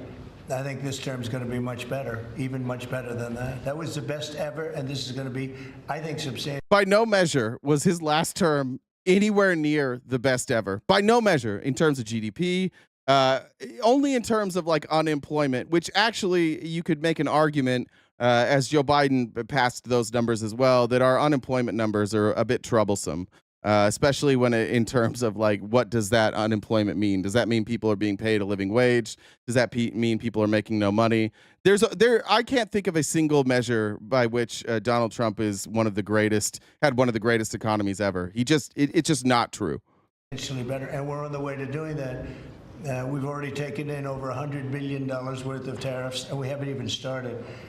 And all I say to the other countries is, some of them wanted to make a deal and want to be fair. Others perhaps got a little bit spoiled. They were a little bit spoiled because for 30, 40 years, 50 years, they were taking advantage of the country. So we're going to, I would say, final, but if they call with a different offer and if I like it, we'll do it. We're setting a hard deadline unless they call. Yeah, they're not calling. This defeated little bitch here. The reason somebody mentioned his posture, and it is getting worse. He is getting his ass kicked over and over and over again. 90 days, 90 deals. 90 days later, we met 90 days, 0 deals. Well, are you close? Yes, we're very close. We're gonna announce these deals in the next couple of days. I played it for you last week. We had Howard Lutnick out there saying these deals were coming in. Peter Navarro said the deals were on their way. Scott Bessent said that the deals were on their way. And then what was the deal? Nothing. It was a tweet. Trump's like, we're sending a letter to them saying since they didn't respond, we're giving them tariffs. No deals. We have 0 deals. The guy that they are claiming is the best negotiator of all time has negotiated 0 deals. And countries are just uniformly calling his bluff. They're not even picking up the phone. They're just like, oh, yeah, we don't fucking care, man. You don't have leverage. You don't have the leverage that you think you have. These other countries have more leverage, and they have China and India backing them. China and India are loving this. They would love to see the United States screw up all their trade negotiations. They'll step in and they'll fill those voids. That China is dusting us, and they know it, and he knows it, and everybody at that table knows it, and so now they're trying their best to like run for cover, and they don't know what to do because they can't admit that they were wrong. They can't go backwards. You can't break down the facade that Donald Trump is a genius negotiator. So now they're just like, what if we just send out some letters? Do you think that will work? I guess we'll try. Let's set a hard deadline of August 1st. Okay, well, what if they call on August 6th? We'll probably just take the call anyways because we really need these deals. August 1 deadline, I mean, is the August 1 deadline firm now? Is that it? Because you're moving firm. No, I would say firm, but not 100% firm if they call up. That's going to be the name of his autobiography. Firm, but not 100% firm. The story of Donald Trump. They say, would like to do something a different way. We're going to be open to that. But essentially, that's the way it is right now, yeah? Yeah. Essentially, that's how it's going to be right now. Nobody responded to me. Here's what he decided to do yesterday. Goods imported from the United States from Japan, South Korea, Malaysia, Kazakhstan, and Tunisia are now set to face 25% tariffs, unless Borat has something to say about that. South African and Bosnian goods are getting a 30% tariff. Indonesia will be hit with a 32% excise duty. Bangladesh and Serbia are both at 35%. Cambodia and Thailand are set for 36%, which I don't even know where they're coming up with these fucking numbers because they didn't even have trade negotiations. They're not telling us why they have these numbers. They're just made up numbers. Imports from Laos and Myanmar will face a 40% duty. And again, Trump said, like, we'll adjust these perhaps depending on our relationship with your country. He's trying to shake them down like a fucking mob boss, and it's not working. They're not responding to that. Again, you have to have incredible leverage. You have to be able to decimate their country with your tariffs, and he can't do that in most of these countries. Most of these countries will be hurt, but not devastated, and they have people waiting in the wings to pick up where the United States is leaving off. So they know this will hurt a little bit, but he doesn't have the leverage that he thinks he does, and that's painfully clear at this point. Where's my Republicans? Where are we? We're proud of this? Yeah, this is totally working. It's totally working. We took it. Look at all that money we brought in from tariffs. I mean, you increased the taxes on middle-class people? Yeah, that's what I meant. Trump was just always going to increase taxes on middle-class people and give a tax cut to the rich. That's what we wanted this whole time. Here's Peter Navarro. Asked the question, why didn't we get 90 deals in 90 days? And he's not smart enough to come up with a lie. So Peter Navarro here, who's an idiot, we must always remember that this is one of the dumbest people in the administration. He went to prison because he refused to rat out Trump, so he has this position. He's not a good liar, and he probably should have lied here, but instead he accidentally told the truth. Negotiations, and I think this is great. But I'll why, come back tomorrow. Why were there not 90 deals in 90 days? Because the rest of the world has it so good that they're dragging their heels, but the president will not allow that. That's why the letters went out. And why should countries take the administration seriously that you guys are not going to push the August 1st deadline back even further, and that those tariffs will actually go into effect? It doesn't matter in the sense that we're collecting billions of dollars on behalf of the American people. Should they take the administration seriously? Are going well. Anyway, I will come. Yeah, they didn't care. We gave them tariffs and they said fuck off, and so now we're gonna increase the tariffs and hopefully that works. But in the meantime, we're bringing in all this money from American citizens. We're charging American citizens an enormous amount of money to make up for the fact that Donald Trump doesn't know what the fuck he's doing. So congratulations, America. We're paying for the idiocy of Donald Trump. That's great. That's really fucking good. Instead of getting money from them, we're charging our folks. And by the way, our goods are going to go up. Prices are going to go up. So congratulations. You're getting fucked in like every hole. Every time you think you found a hole you're gonna be able to breathe from, Donald Trump fucks you in that hole. So sorry, TikTok. Sorry, Jen. Mo, thank you for the donation over there. It's lovely to see you. I thought I heard you last night on a panel, but then it turned out to just be somebody else that sounds like they're from the Midwest. Let's get to deportations. Here's Brooke Rollins, the Ag Secretary, saying the quiet part out loud. Now, this has caused a bit of a civil war within MAGA. Donald Trump is kind of floating this idea of amnesty or some sort of amnesty-adjacent policy to allow farmers to keep their workers, because farmers are like, Jesus fucking Christ, man, we voted for you, and now you're just taking all of our workers. What are you doing? Even the workers that are here legally aren't showing up to work because they're afraid that you guys are going to come and snatch them and deport them, even if they're here legally. Everybody's concerned about this. So here's Brooke Rollins out here now trying to tell... This is speaking to the MAGA base. Don't worry, guys. We still fucking hate immigrants. Don't worry about it. We're not going to be nice to them. But I can't underscore enough. There will be no amnesty. The mass deportations continue, but in a strategic way, and we move the workforce towards automation and 100% American participation, which again, with 34 million people, able-bodied adults on Medicaid, we should be able to do that fairly quickly. Thank you. I'm not sure why Sarah Shuxabee Sanders is there. She's in the background looking angry, like always.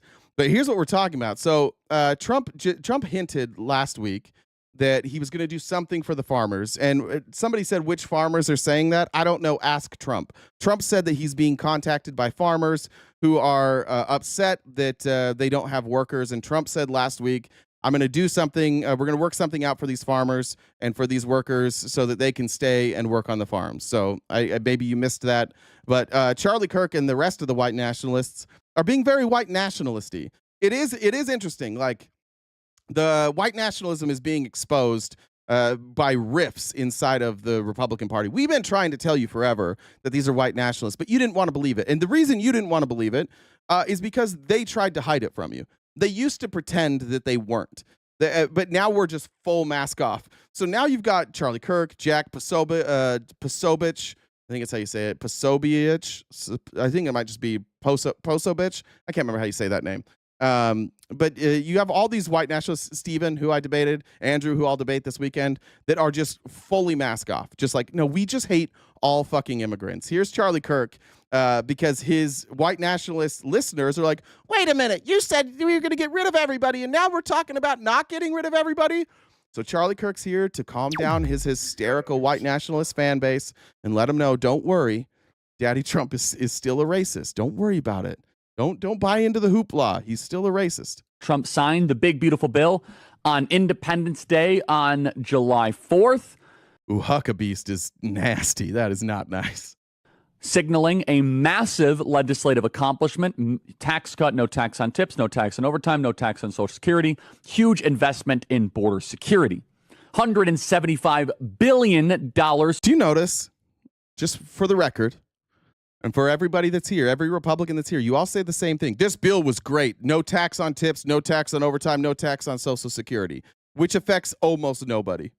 Do you notice that the three things that you guys always focus on why this bill was so great mostly don't affect you? And they're insignificant in terms of like revenue? Incredibly insignificant. You ever notice that? How come they can't tell you that you're going to have this massive tax cut for the middle class, or that there's going to be something that comes along that makes your life better? They're just telling you these three things so that they can justify the tax cut that they're giving to billionaires. I just want to point that out, that not a single, they all say the same three fucking things, and those same three fucking things, they don't really mean a goddamn to anybody. They mean very little to anybody. It is a marginal tax break for a small minority of the country. for ICE. We're going to talk more about the profundity and the importance of this bill, but it is of great urgent necessity that we cover what is coming next. And yes, we are going to talk about Epstein. We're also going to have live coverage from the awful and the unspeakable tragedy happening in Kerr County and near Hunt, Texas. Just a national tragedy with the flooding issue in Texas. Speed this up a little. But you would think that, hey, we get $175 billion for ICE. We're going to get mass deportations. We're going to be able to have now. Here's the fluff. We're going to get to it. But remember, our big thing, white nationalists, Charlie Kirk show, folks. Remember, all we really care about is getting rid of all illegal immigrants. Remember, that's the one thing that fucking matters to us the most. And we can't explain why. We don't have any data to support it, but it's just, you know what it is. A little wink and a nod. The largest deportation effort ever. Yes, in theory. But in practice, there's something else afoot. Literally, the day before President Donald Trump was signing the big, beautiful bill, I got a couple phone calls from people that you would call members of the ruling class. A lot of money and a lot of connections. They said, Charlie, isn't this amazing? We passed the big, beautiful bill. I said, oh, yes, sir. And they said, now we need mass amnesty. I think he's doing the sir lie. I don't think that this story actually happened. I don't think any of this happened. I don't think they call each other. And like, I don't think a bunch of billionaires call Charlie Kirk to say, isn't this wonderful? And he says, yes, sir. I'm pretty sure he's doing like the Trump thing where he lies about stories now. But even if he's not, it's no big deal. What? I said, we haven't even signed the bill yet. They said, yeah, you know, these deportations, we're going to lose the midterms because of the deportations. The people on the right, they'll understand. And we need to come to the middle and we need to legalize the 25 million people here in this country. I was speechless. Because here I am actually thinking, a little naive, we're going to sign this big, beautiful bill. And we're actually going to get mass deportations uninterrupted from an asymmetrical attack. So we have somewhere between 20 to 50 million illegal aliens in this country. We don't actually know the numbers. These are all guesstimates. And most estimates say about between 10 and 13. Almost nobody says 20 to 25. These are all just approximations. And there is a movement afoot as I am doing this broadcast. And this is bigger than anything with Epstein. This is bigger than anything with tax cuts. It is happening right now in Washington, D.C. And I can say this from firsthand experience, that people are pushing President Trump for amnesty. Oh, no! No! Not amnesty! No! What if these working people who commit no crimes stay in our country? No! Pushing him for mass legalization of illegals. Now, President Donald Trump, of course, would never push for amnesty. But President Donald Trump... Oh, yeah? Oh, it was him that said it, you dumb bitch. He said, they're calling me and we're going to do something for them. Maybe not mass amnesty, but some amnesty. Said something at a rally on July 3rd, and my phone lit up like you wouldn't imagine. President Donald Trump was talking about potentially doing a bipartisan compromise deal. No! Bipartisanship? Who the fuck is this guy? We didn't vote for that. We did not vote for bipartisanship. For illegals that have stolen Social Security numbers, that are illegally domiciling themselves here in the country, that are all felons. Every single one of them are felons. They're just not yet. This is not true. How the fuck are you a felon if you've never been convicted of a felony? And by the way, he's talking about misdemeanors. He does lay out a relatively compelling argument that like some of these people would be felons, but like they're felons just for being here. So when you say that, like normally when you say somebody's a felon, you're saying that to indicate that this is a person who commits crimes that deserve prison. And so when you talk about a convicted felon, you might want to know that person's a convicted felon if you're going into business with them because they might steal from you.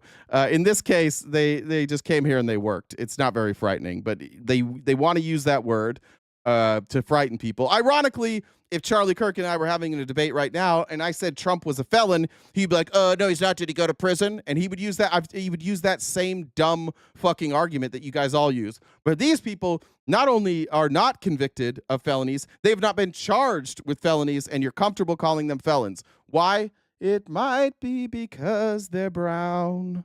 Indicted felons, but if they're here illegally, you're a felon. It's against federal law. We've gone through all the different federal laws that you break by being here. And this is President Donald Trump speaking at the Iowa rally saying that we might need to do some form, he didn't use the word amnesty, but some form of soft amnesty. And I can tell you now, through other reporting that I've been able to do and phone calls, there is a major push right now to do a bipartisan amnesty deal, a major push. And why? Why, Charlie Kirk? Why is that, Charlie Kirk? Is it because it's unpopular? Why do you think all these Republicans are calling Donald Trump and saying, please, sir, do something about these mass deportations? Why do you think they're doing that? Let's take some guesses. He's going to tell you, but in the chat, I want you to guess why you think that these Republicans are calling up Donald Trump and saying, please, sir, let's do something about these mass deportations. This guy sucks on Snickers bars upside down for the fun of it. How do you do it upside down? Like I'm upside down?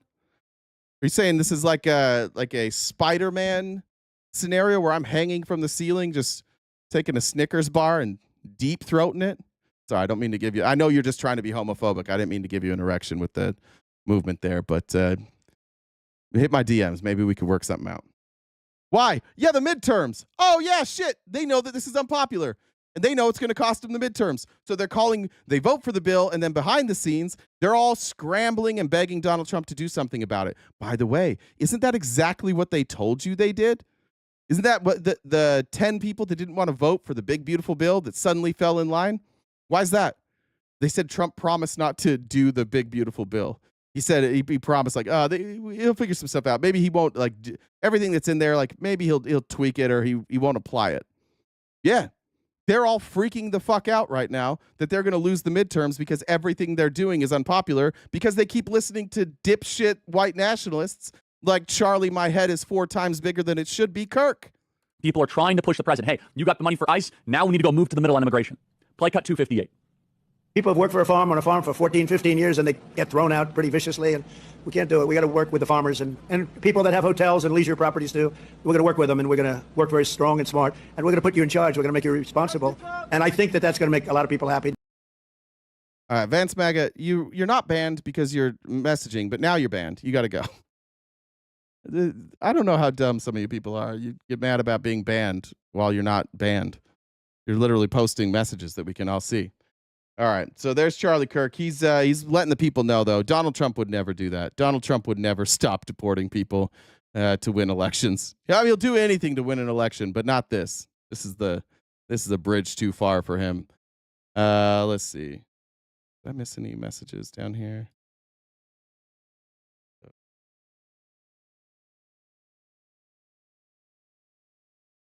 Got him. All right. I think we're caught up. Just a reminder, as always, we are crowdfunded, so any donations you can make go a long way to help us keep going. I'll read anything that you send, and that includes you, Republicans. You want me to read what you have to say? Pay me. I'll read what you have to say. I'd be happy to do it. TikTok, thank you guys so much. We're doing great on the gifts. Keep going there. I want to shout out UA Dolphin, who is carrying the lion's share of the load on the gifts over there on TikTok. If you're watching on TikTok, you want us to stay there, goes a long way if you gift. That keeps our HR up from quitting, and then we can keep our TikTok live stream afloat. What's up, Jen? Update the gift goal. Okay, I'll do that. Let me play this next one, and then I'll do it. Thank you. All right. This is Under the Desk News, and I just thought this was interesting. Yesterday, we had a ridiculous like it was a new publicity stunt out in LA.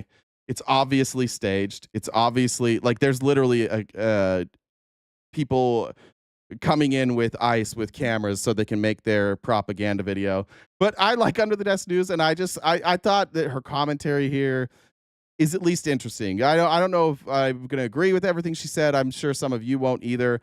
But I thought it was an interesting perspective. I liked this commentary. Here you go. It's Monday night, and here's what happened.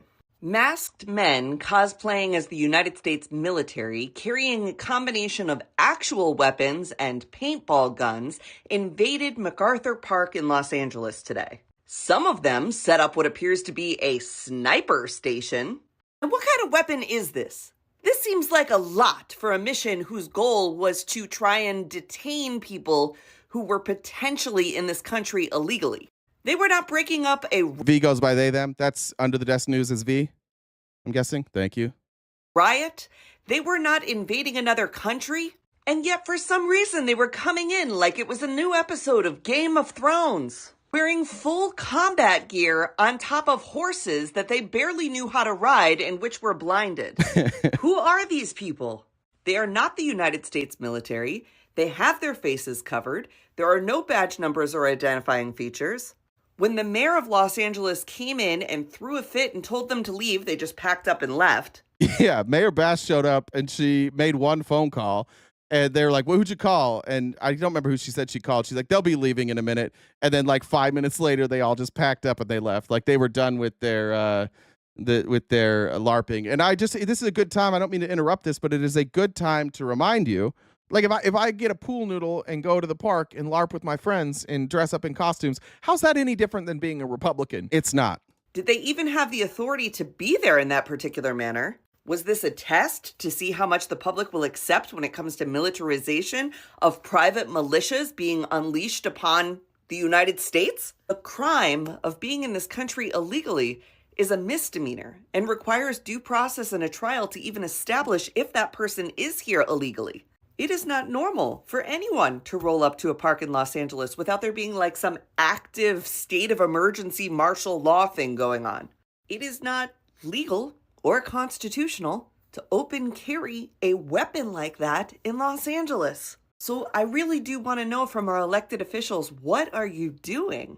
Have these people been deputized in some way to carry weapons like that openly in Los Angeles? How do you know? Who are they? Have you seen their permits? Like, it's great that the mayor went down there and shut it down and the governor has said that this is unacceptable, but I need you to take it a step further and demand that those people who were open carrying weapons of that caliber, which are not legal to open carry by anybody in Los Angeles, be identified, because they may have broken the law if they weren't deputized in some way to do that work. I need you all to start thinking like lawyers and not like politicians, because many of you are both, and I need you to lean into the lawyer side. There is a little bit of good news today. Scott Ruskin, who is a Coast Guard swimmer, rescued 165 people from the Texas floods. This coastie is from the great state of New Jersey, though he is stationed in Texas. I'm just leaving this part in because I thought that they did a good job of saying, here's all the shit that's happening, and let's end this on a positive note. This was his first case as a rescue swimmer, and he said, while he's really proud of the things he was able to do to help save lives, it is really the camp counselors that deserve the most respect. I follow Kat at Howdy Politics for all things Texas. All right, there we go. I just thought it was an interesting perspective. It's very clear, like they said, that this is absolutely a staged event. Is this the... I put the wrong fucking link again? All right. Hold on, I did the wrong link. Give me 1 second. I was about to show... I'm trying to show you a link, an aerial view from the park here. And instead it was the James Tallarico tweet that apparently I have on their toes. All right, here we go. This is from Jack. Again, I'm sorry. I want to get people's names right. Jack Posobich. Is that how you say that? Where's my white nationalists in here? Is that how you say his name? Jack Posobich? Posobiec? Posobich? I think that's the name. Jack Posobich. Anyways, here's an aerial view from Jack Posobich, and you will see that in the aerial view from Jack Posobich, you can see the camera crews. Now, they staged here on the side. They all got ready in their cute matching outfits, and they even came in some cute matching trucks, and the swans were not afraid, and everybody seems... like, most people seem to be like, what the fuck? Like, nobody cares. And then on Jack Posobich's video here, you'll see a bitch ass cameraman filming them and they're marching in like in formation, and a shitty formation, by the way. They're not even good at it, but here you go. Here you can see we're walking in a line. It's not very straight because we're not real soldiers. We're just playing a game. All right, here's the cameraman running in here from the side. We got to get a recording of this. Folks on horses. Not sure why the people are on horses there. The cameraman running in here from the back. There's a lady just walking with him, filming with her cell phone. Bro, tell me this isn't LARPing. Tell me this isn't LARPing. They didn't arrest anybody. They're just walking on a soccer field. This is so cool. And when they film this, and when it goes up on the DHS website, they'll have like some cool music to it, and they'll make these guys look cool. But they're just like, what are they doing? What are they? What's the goal here? And why is Jack Poso bitch posting this like it's so cool? This is dumb as shit. This is so fucking stupid. Everybody could see you coming. If you were there and you were there illegally, you just run away. What are they going to do? They're marching in unison. This is a photo op. There's nobody there.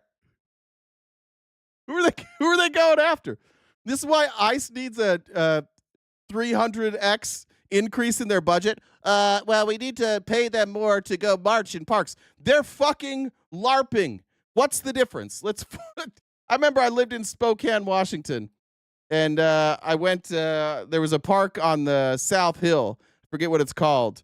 I bet I can find it here. It was South Hill, Spokane, LARP. Let's see. I don't think you can tell the difference here. See if I can find some LARPers. Jen, will you find me a LARPing video? What's the difference? Look what we're doing. What are you doing? We're doing nothing, but we're marching together. These are our friends. Is this it's like modern day Civil War reenactment? I think maybe their parents took away their PlayStation controller.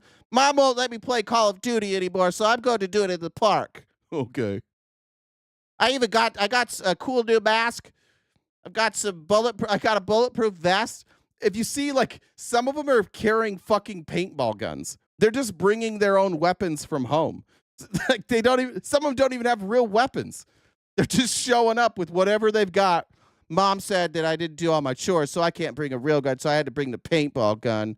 She said she's going to tell Dad when he gets home. This is so stupid. And Jack Posovich is just sitting there watching this, beaten off. He finished 21 seconds in. He had the last 18 seconds to clean himself up. It's so stupid. Like, what the fuck are we doing here in America? This is embarrassing. I did that with Charlie Kirk. Here's Jack. Sorry. I'm sorry. It's Pusabitch, not Posabitch. Thank you for that correction. Jack Pusabitch is going full mask off. Also, after he was done beating it to that video, he went on Piers Morgan, where he maintains a stoic serial killer face. You see, if you watch this guy, like, just watch Jack Pusabich's face. That's a psycho. Everybody knows that's a psycho. Why are you're on TV, dog? You're on camera. Don't look like a psycho on camera. Why do you have this stone-faced killer look? You're wearing a fucking t-shirt with a blazer. You're not a killer, dude. You're not a killer. You're like me. You're just a guy that talks into a microphone. We're not cool. We're not killers. We're kind of bitches. That's why we sit behind a microphone. Stop acting tough. But here he goes, full mask off. I just don't want immigrants. This is not an easy time for MAGA to get their heads around the consistent theme here. Oh, Piers, what are you talking about? I love a fight. I'm always ready for a fight. And MAGA's always made a fighter. So You've never been in a fight in your life. In fact, I watched him walk away from a fight with what's that guy's name that Milo Yiannopoulos? Like, he confronted Milo, and Milo's like, "You're not going to do shit," and he's like, "Yeah, you're right. I'm not really going to fight. You're not ready for a fight, Jack Pusabitch. You're just a bitch behind a microphone who commands a small army of incels who also aren't going to do shit." if we got to fight, if we're coming. And by the way, Charlie Kirk is out there today saying that there's a huge push for amnesty of these, the farm workers. And this was something that was mentioned at the rally over the weekend in Iowa, or I guess just before the weekend in Iowa. And so, look, if there's going to be a fight, then we're more than ready for a fight. And I know that I certainly am, and I'm not going. But don't you have to know what you're really fighting? Yeah, I know he was an intelligence officer. I know he was. I know what he did. I'm sorry. Last I checked, the intelligence officers aren't the ones in the fight. Again, he's a behind-the-scenes guy. No disrespect. I'm not a fighter. I don't like to fight. I'm not disrespecting him, but don't pretend that you're a fighter, Jack. You're not a fighter. You're a behind-the-scenes guy. Fighting for? I'm fighting for the country. I'm fighting for America first. No, I get that. But are you fighting for deportations yes. of every illegal immigrant in the United States, if that means yes. that farms close all over the United States, for example? Yes, it is 100% across the board. When we were at the RNC in Milwaukee, we had mass deportations now signs. And by the way, that doesn't necessarily mean that they all need to be arrested. What a fighter. He had signs, guys. Listen, I'm not afraid to take it to the fight. When I went to the RNC, I brought a fucking sign, dude. You think I don't fight? I brought a sign. What, did you bring a sign? I brought a sign. It said mass deportations. I fight.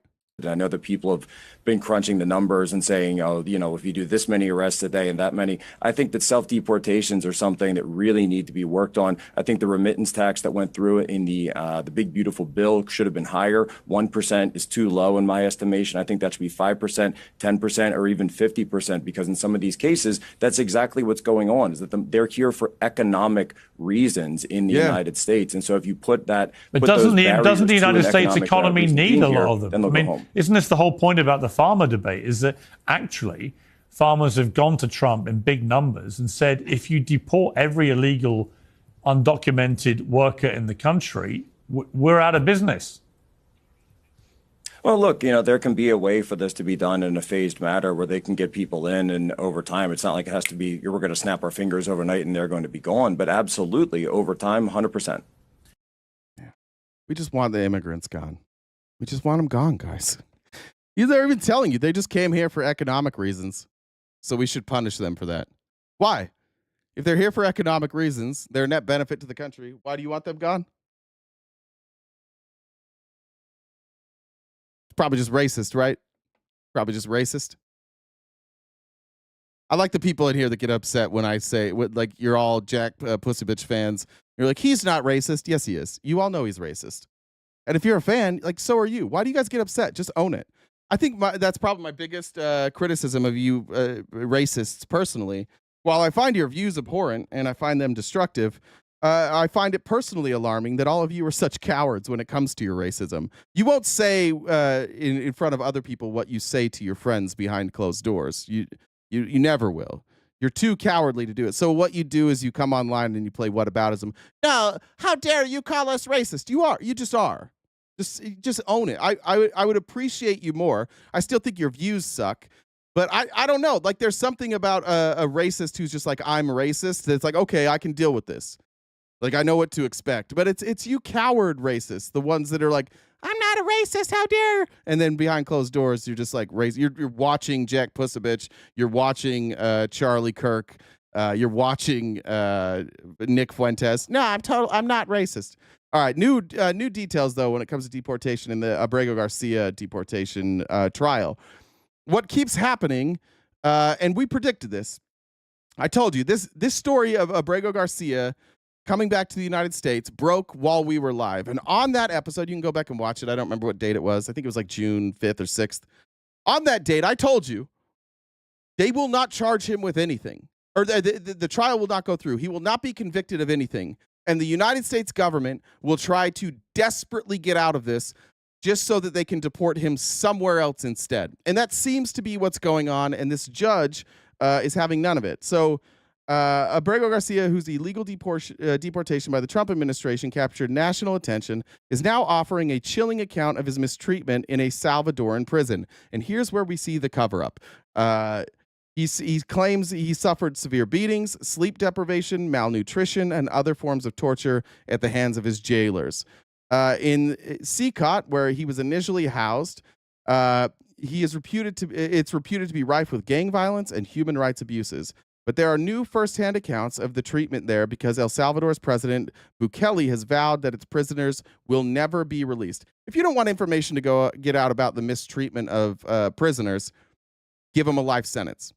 Then they never get to come out. Unfortunately, for Bukele, he was dealing with a dipshit president. And that dipshit president was violating due process, and our courts told him 9-0, bro, no, bring him back. Jen said, my husband said, the only time we talk like that in the military is when some private lost something expensive and we need to find it. Kimmy says, I think it's Jack, such a bitch. Okay, thank you. I appreciate that. Abrego's account of physical and psychological torture stands in stark contrast to the portrayal by the Trump administration and Bukele, who have posted a photo of what he claimed was Abrego having margaritas with Senator Chris Van Hollen. We already know that was a lie. We already know they put in fake margaritas to try and make it look like Abrego Garcia was being treated well. We've already had the testimony from Van Hollen on that those drinks were brought after they started meeting and nobody drank them. He doesn't even know what was in them. The Trump administration told the federal judge in May, after Abrego had been moved out of CCOT to another prison, that he was in good health and had gained weight. Abrego lost 31 pounds at CCOT in his first 2 weeks, and he reported witnessing and suffering harrowing violence and abuse. Abrego's lawyers presented his account in a 40-page proposed amendment to his now lawsuit over his deportation. He's going to sue the federal government, and he's going to win. He asked about the court filing. A spokeswoman for the Department of Homeland Security accused the media of falling all over themselves to defend Kilmar Abrego Garcia. The media's sympathetic narrative about this criminal illegal gang member has completely fallen apart, yet they continue to peddle his sob story, said the spokesperson, Tricia McLaughlin. I think that was all I had out of that article. Now, what you're going to see online and what you're going to see from very dishonest Republicans is a bunch of videos and pictures that do not take place in CCOT. Bekele has released this video. I think I can speed it up a little bit here so we can get through it. But here's the video that Bekele has released of Abrego Garcia. You'll notice that this is not in CCOT. CCOT doesn't look like this. You don't have individual rooms like this in CCOT. This is the prison that he was moved to once they figured out that he was probably going to come back to the United States. So then they put him in a nicer cell, gave him access to food, clean linens, obviously a room that's closed off. This isn't CCOT. So now ask yourself, why are they going out of their way? And by the way, they've recorded him. This is from April 16th. Why do you think they went out of their way to release these videos of Abrego Garcia? Why do you think? Here's the stage, by the way. These were the margaritas. You ever had a margarita with a fucking cherry on it? Who puts a cherry on a margarita? Why is there a cherry? Yeah, thank you. Who said that? They simply photoshopped the water glasses to look at. No, I don't think they're photoshopped. Van Hollen said they brought them out while they were talking. That they brought out these drinks clearly, and they haven't been drank. And they put one, I think, to look like it had been drank. Here's Van Hollen. Look, you never know, but I asked him if he was okay. He said yes. He said he has a blood pressure condition. He has seen a doctor. So, on a very cursory examination, you're okay. Oh, now we're in uniforms. Look, he gets out there. But obviously this isn't CCOT. Oh, look, we took a picture of him getting medical care. Oh, look, here he is out working in the fish farming program. Here he is playing soccer with his friends. Clearly not staged. But there's only 5 people there? What are these people doing over here all in orange? Why are these folks all dressed nicely playing soccer? Here he is playing chess. Like, if you're dumb enough to fall for this shit, I guess that's on you.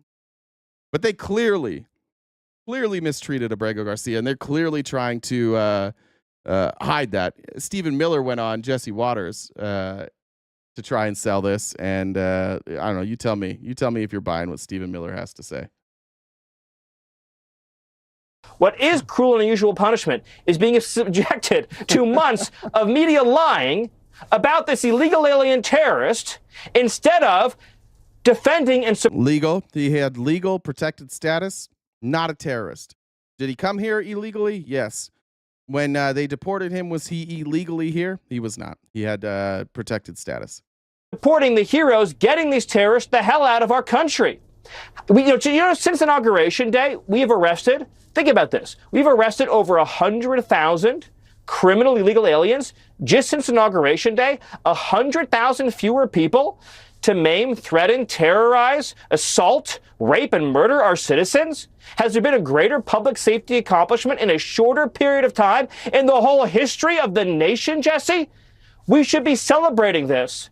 The media instead celebrates the criminal invaders. Yeah, I mean, I'm actually mad that he's gardening. I wish he was kind of getting tortured a little bit after slapping his mask off. We want them to be tortured. It actually bothers them that that Bukele even did these staged events. They're bothered by that. People should be treated inhumanely. Now show the video of him in a car with 10 people. All right, tell me what this means. Let's look at the what was that in Tennessee? Abrego Garcia. Let's show that. Now, but before I show this, I do want to. We understand now that that was all bullshit, right? Where's the body cam? Was it in Tennessee that happened? Let's see if I can find the body cam.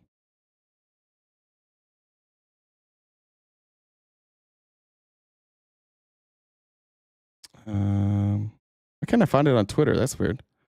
Seems like this would be very easy to find on Twitter.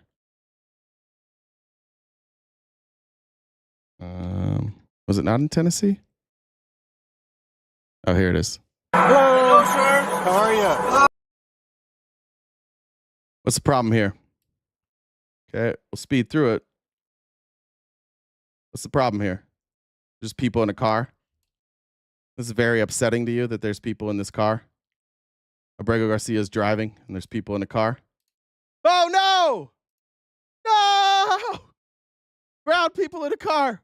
What are we going to do about that? The humanity. How will we ever recover? Here is Secretary. Oh, I played that actually from Secretary Rollins. We'll see what happens with Abrego Garcia. Somebody asked what the call-in number is here. There is no call-in number here. You see that up in the upper left corner. It says Gen Dub 1, or if you're watching on Twitch, it's in that corner over there. Gen Dub 1. That's the username on Discord. If you want to come up and you want to discuss any of this with me, you're welcome to do so. You just add Jen on Discord, and we will bring you up. Reminder, we have about, what do we have? Hour and 20 minutes left. I do have a hard cutoff today. Hour and 20 left. We'll knock out that goal. Anything you guys can help, though, to knock out that goal would be greatly appreciated. Where are we at on, we still got the same leader over there on same leader on TikTok.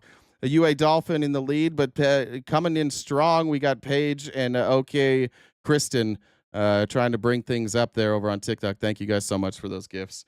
Check there. Brianna, I think I read yours. I'm fairly certain I read yours. Jackie says, hey, homie, and hey, homie, back at you.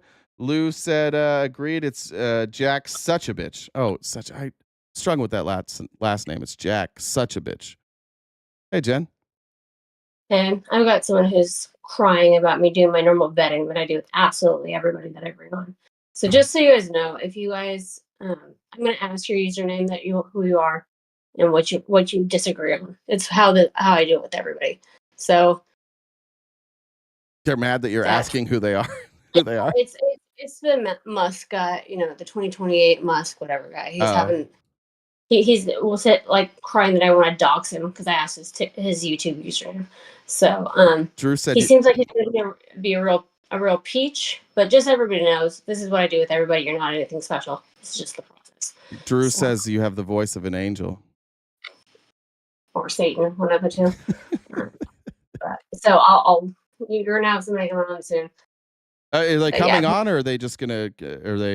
Is that what you're saying? I mean, you'd have been here a lot sooner if you would have stopped crying in my freaking DMs. But yeah.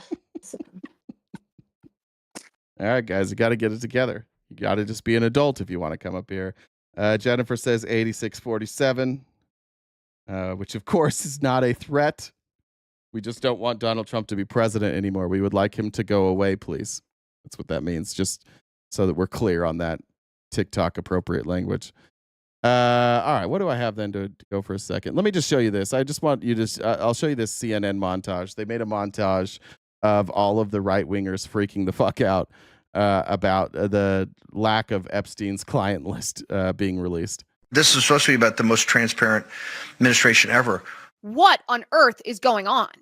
I asked you guys who this was yesterday. Now we know. This is Liz Wheeler, which is one of my favorite things about Liz Wheeler, that if you take just like the outline, like the circumference of her body, 83% of it is her hair, which is pretty cool. That's some wide ass hair by Liz Wheeler there.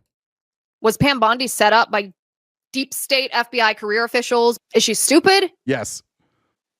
Yes. Is she so click thirsty that She got out over her skis. Yes. Trying to make news, being a Fox News star. Yep. Pam Bondi, all of it. All those videos are saying, yeah, she's seen the videos. It's all coming Mary said, weekly donation. Thanks for all. Thanks all you keep me sane day to day. Thank you. out. And then now it doesn't exist. I mean, what?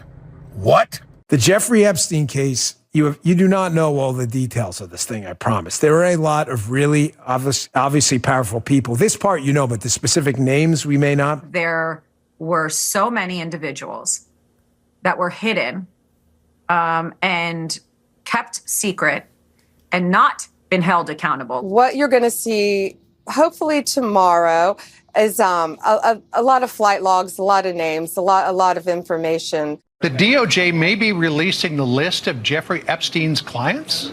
Will that really happen? It's sitting on my desk right now to review. That's been a directive by President Trump.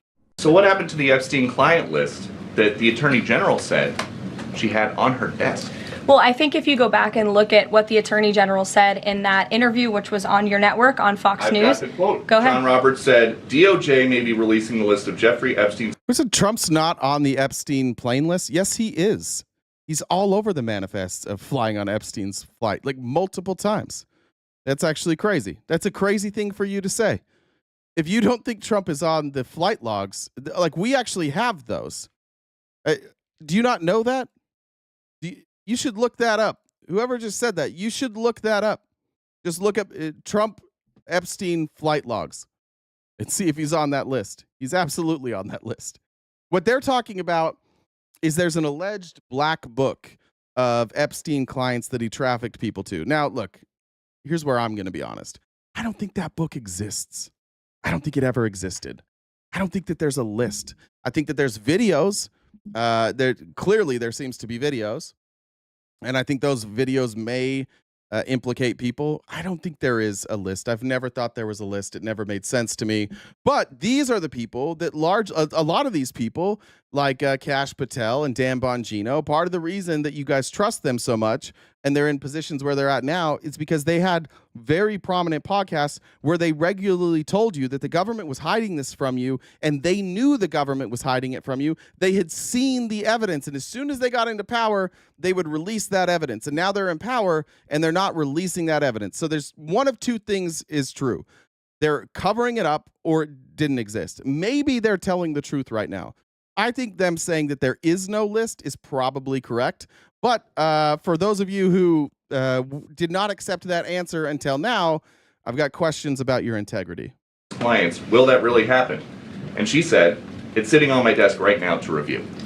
Yes, she was saying the entirety of all of the paperwork, all of the paper in relation to Jeffrey Epstein's crimes. That's what the Attorney General was referring to, and I'll let her speak for that. This seems like unforgivable behavior. How could she give us those phase 1 binders that contained nothing while bragging about the cover sheet that she made, the most transparent administration in history, and tell us that the SDNY had the real goods? The binder was just proof of a deep state cover-up. That was the real story, she told us, only to now say, sorry, there's nothing.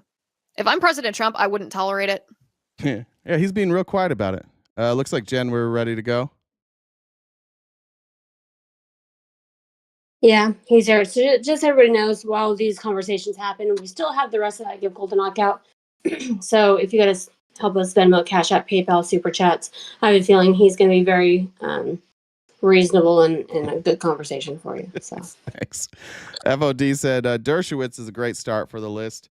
Just before we get before I hop over there, I will say this though. It is my opinion that list doesn't exist, and that is entirely based on my limited knowledge of the entire conspiracy. I also know that the author Michael Wolff claims that Epstein showed him videos of Trump with topless girls.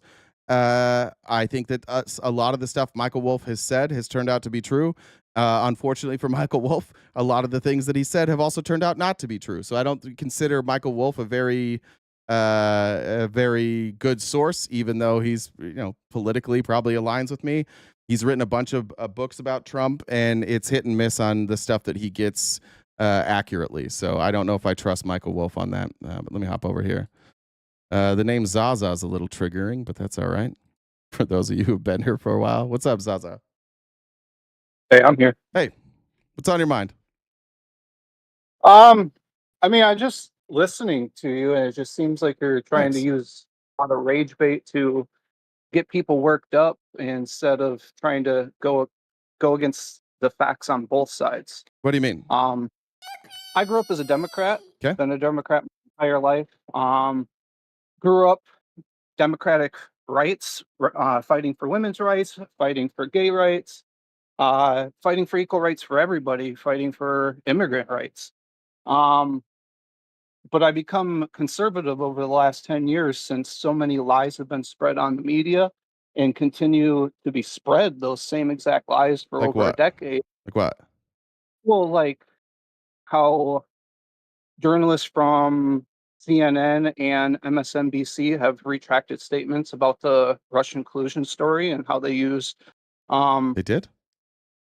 how they use informants that were actually not informants on the matter because they didn't actually have the information for it. What are you talking So about? there was a 3-year attack campaign that started the Hold on, real quick. What are you talking? 10 years ago. I'm not familiar with these The stories Russia of these. collusion. I'm familiar with the Russia. Russia collusion. I'm familiar with that. I'm familiar with that investigation. I know that there were 35 people indicted. Multiple people in Trump's administration pled guilty to the crimes that they were investigated for. They pled guilty to lying, but no Russian Why were they lying? collusion and nothing. Well, for example, Michael Flynn was lying about colluding with Kislyak. So he was lying about. No, he changed his story accidentally, and it created a lie in his story. And he was tried for that lie. And yes, he did lie, but he can also have made a mistake and misspoke and been tried on that misspeak. But what did he lie about? I can it's been what? 6 years? I can go on Google and specifically look it up. You can look it up, but I can tell you he lied specifically about conversations with the Russian ambassador, Sergei Kislyak. He lied about working with Russia. What was the lie, though? What was the ramification on lie towards Trump? That he had, he lied. He said that he admitted to falsely telling the FBI that he didn't ask Kislyak to refrain from escalating tensions in response to the sanctions from the United States. How does that directly affect Trump collusion? What's that? How does that directly affect Trump collusion? Well, the investigation wasn't about collusion. If you read the charging documents, the investigation started with Obama illegally spying on Trump over Russian collusion, and then it led into attacking his cabinet members and bringing them in where he lied. Which, if he was never brought into court, he would have never actually lied. And he wasn't brought into court. He lied to the lie. He lied to the FBI. He didn't lie. Talk. You've got a lot of these. So did he go to prison for the talk with the Russian You've got a lot of these. I've got to fix a couple parts of your story there. One, he didn't lie in court. He lied to the FBI. And two, nobody ever investigated Russian collusion. Collusion is not a crime. What the charging documents for the investigation by Mueller were to investigate any and all connections between the Trump campaign and Russia. So if you happened to it is. Sure. No, don't say sure. You just said it wasn't. You have to backtrack. Well, don't say sure. Say, I was wrong. Collusion. You just defined collusion. Collusion is not a. Did I? If I look up the word. Yeah. Okay. What does collusion mean? Let's look this up. See, you're trying to get specific. You're telling me. You just described what collusion was. Don't yell at me. Listen. You don't raise your voice at me. Shut the fuck up. An adult about this. I did not raise my voice. You raised your voice at me. You're screaming. Yes, listen, you scream. Calm down. You scream. Calm down. Calm down. Listen. Oh, I'm calm. I'm calm. Listen. I manage people. You raised your voice at me. Calm down. Listen. You raised your voice at me. Don't tell me to calm down. I'm calm. You've got about 5 more seconds. We're gonna have this. Listen. We're gonna have this conversation. Listen. We're gonna have this conversation, or we're not. Do you want to? Would you like to stay, sir? Would you like to stay here or leave? Are you ignoring your behavior? Would you like to stay here or leave? Are you ignoring your behavior? All right. That's it. Out of you. I'm good with you.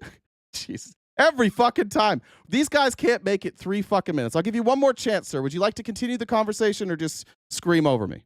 Dude, then admit that how you're acting. I'm trying to. Why is it okay for you to act however you want just because it's your podcast? That's why. But I can't call it out, and then you can't stop for a second and say, "Oh, I'm wrong. I just You may not have described. All right, I'm muting you now. Nobody can hear you. I'm not interested in talking about behavior here. I'm interested in talking about Russian collusion that you wanted to bring up. So now that you're muted, Collusion is secret or illegal cooperation or conspiracy. So if you have connections, if you are discussing something with Russia and it is not secret or illegal cooperation, it is not by definition collusion. That's why I was using the specific wording from the charging documents. Now, when I unmute you, you have an option.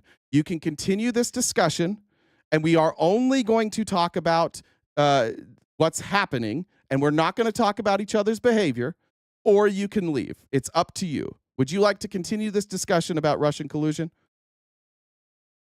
So it is about collusion. Would you like to continue this discussion about Russian collusion? That's what you brought up, yes. So you're admitting that it's collusion now? Are you really, brother? Do you want to continue it or not? I have no. Yes, I do. Okay, but are you admitting it's collusion? So no, I'm not. Can you backtrack and say that you were wrong and saying it wasn't you silly collusion? little bitch. I just gave you the definition, and it's not included You just said that in we what I weren't said. going to talk shit about each other. No, I said we're not going to talk about each other's behavior. And get used to being called names if you're here. You're welcome to call me names as well. And I'm not going to be a hysterical little baby. So you're going to backtrack? And I'm not going to be a hysterical little baby. So and now you're saying it's collusion? So Donald Trump, Trump, you're muted again. Thank you. So Donald Trump's campaign in 2016 was being investigated for any and all connections with Russia. Michael Flynn had connections with Russia, specifically Sergei Kislyak. He lied about those connections with Sergei Kislyak, and that's what he was charged for. Do we agree on that? Okay. So do we agree on that? We can agree on that, but, right. But what did he lie about, and how did it harm this country, and how was it collusion with Russia between Trump? I've never made the claim that he harmed the country, and I've never made any claim about collusion. Okay, so he went to prison for lying to the FBI. That has Correct. nothing to do with Trump. It has nothing to do with the impeachments. It has does. nothing to do with Mueller. It does, because it was through the Mueller investigation, and it is his responsibility to tell the FBI that. Excuse me. Please stop cutting me off. Please stop cutting me off. It came with no evidence. Please stop cutting me off. Thank you. Why? You're bringing up something with no evidence. Please stop cutting me off. Thank you. I'm giving you the evidence. I'm giving you the evidence. Stop you have 12 no seconds. All right, brother, this is your last chance. You're lying. This is your last chance. This is your last chance. No, you're lying. Have a good day. Get fucked. God. How come none of you guys can have a discussion? None of you. This is crazy. I desperately ask you guys to come up and have a discussion. Just let me finish my sentences, sir, and you will have an opportunity to respond. Get a hold of yourself. You manage people. I know that you can be an adult at work. Be an adult here, too. When I'm done speaking, it's your turn. Do we understand the rules here? Do we understand the rules here? You've been muted that whole time. Nobody heard you. You're lying. There we go. I'm muting you again. Do you understand the rules here, sir? When I am done speaking, then it is your turn to speak. Do you understand the rules? And do you agree to these rules going forward? Then stop lying. Do you understand the rules, and do you agree to them going forward? Sure, I'll call out all your lies. Great. Just wait till I'm done with my sentence. Terrific. Thank you. So the Mueller investigation, which was investigating any and all connections between the Trump campaign and Russia, found that Michael Flynn was speaking to Sergei Kislyak, and he lied about it. Right? So you finished. And I asked you a question. So I'm going to answer you, and then I'm going to add. Sure. So yes, he lied to the FBI for that. But what was he saying to Kislyak? What was anything bad that he was saying to him? Yes, he might have lied about the actual talk with him, but what was actually bad? Was he actually tried on anything for what he said to Kislyak? Was there anything actually bad in that conversation? Or was it actually just the lie that he went to prison for? It was just the lie. Okay, so then there's no further collusion between Flynn and Russia. I didn't say that there was. Of what he. Well, I want to clarify it because you're trying to set up what the collusion is, and you're using Flynn and him going to prison over a lie when it doesn't correlate to Russian collusion. So let's go on to the next person. Paul Manafort. Go ahead, describe his situation. Do you know what Paul Manafort's role was? Let me look it up. It's been 6 years. I can just tell you, he was Trump's campaign manager. Okay, I just told you to tell me, so go ahead. Oh, I didn't hear. Yeah, he's Trump's campaign manager. And what did he plead guilty to? Do you know?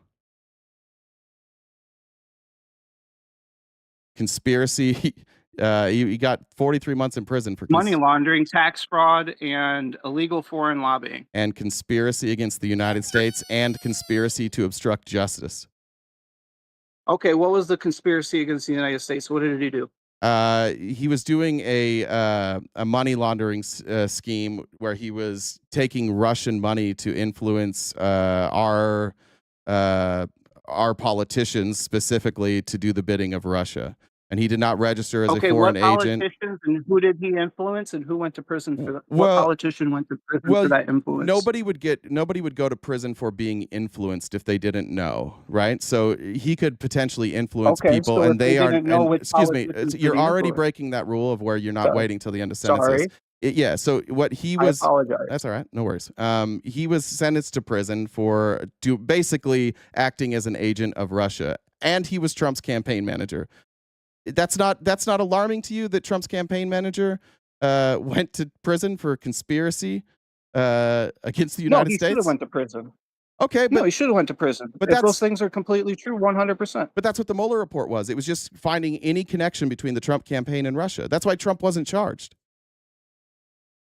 So let's go back to Manafort. Okay. And specifically, yes, okay, he was charged with the money laundering, Okay. and he probably did it. Okay. Tax fraud, which would have been connected to the money laundering and hiding the money, so that would have been legitimized in there.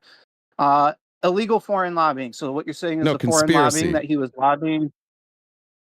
Well, I'm just going off of American Bar Association. Oh, okay. Well, So illegal foreign lobbying. So that would be the lobbying to Congress people. Do we know if he was lobbying to any Democrats as well? So that's also I don't know. a good topic to bring up. I don't within know. that. I don't know of any, but I know he wasn't the campaign manager of any Democrats. No, hey, I mean, I'm look, just bro, trying this is to the go down campaign line. manager. I'm not justifying what he did. I'm not. He went to prison for it, and just on lines. We'll get into the lawyer, I'm sure. Just on the lines with the lawyer, he deserved to go to prison too. But back to Manafort. So if he was giving money to politicians and they didn't know about it, so then that wasn't collusion. And if What? Trump didn't know about it, then Trump had nothing to do about it. So then that had no direction under Trump. That was a person trying to take advantage of their position and get money for it. That's called corruption. Right. So that's what the investigation was into. There appeared to be all of these. Okay. There appeared to be all these connections with Russia in the Trump campaign, and that's why they investigated it. And it appears that a lot Well, of what about Hillary excuse Clinton? me. Sorry. It appears that Sorry. they found a lot of people who were connected to Russia, and like you said, and like we all know, Trump was never charged with anything. Okay, so why didn't Barack Obama open an investigation into Hillary Clinton and her selling of uranium to Russia when Russia's supposed to be our enemy? Hillary Clinton can't sell uranium to Russia. She was Secretary of State. Under and who? she had control No. under. You understand the Secretary of State I'll can't look just up like sell weapons, right? Who puts their names on papers for approvals? Different people in different positions through the government. Right, Just but- like everybody said that Right. Nancy Pelosi didn't control the Capitol Police when it came out that she actually did control the Capitol Police. She didn't. So let's well, actually we investigate could things. hold on. We could get to that in a second. No, there's a backdoor We- audio we of could- her talking to her we daughter could- where we she could- admitted that we she could should have had more listen. Capitol Police there. Let's stay on subject, but you're wrong about that too. I know you're not going to be surprised by that. No, but no, that's reality. Let's There's stay an on this audio one. of it, So and it's- under it's Nancy how would the Secretary of State, how would she use her powers to unilaterally sell arms to another country?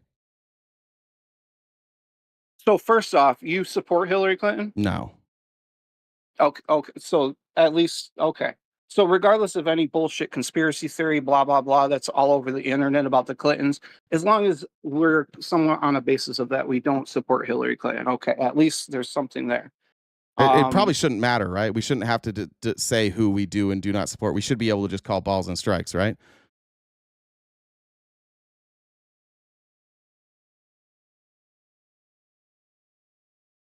Did I lose you? Yes, but we live in a political field where the media has literally on both sides, media on both sides, have defragmented people's minds into very specific apart. So people don't even understand things that certain politicians are doing that they support because they won't even look at that information Okay, but I because do. they think Okay, but that I it's a do, and you're complete just. lie. But I do, and you're No, and and you're talking no, to me. no, I'm not saying against you. I'm Let's saying just. that there are a lot of people and they Real, generalize things because they don't actually I investigate would things. So I appreciate that you investigate. what I want to do with this Hillary what I Clinton want a to little do bit with more this than the next person. what I want to do with this conversation is I want this conversation to focus on specifics. So if you find yourself generalizing something with like other Democrats, let's just try and Well, keep no, it. I don't do Hold what on, you're hold on, doing hold on, every hold single on. day, so I Hold can't on, be hold as on, hold specific on, as hold you. on, And hold you on, need to hold on, understand that. hold on, my friend.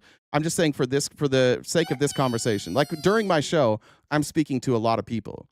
When I'm speaking to you, I'm only speaking to you. So while we have these conversations, let's just talk you and I. Like we don't need to assume beliefs. Let's just talk you and I. So the Secretary of State, the question was like, how would it be possible for any Secretary of State?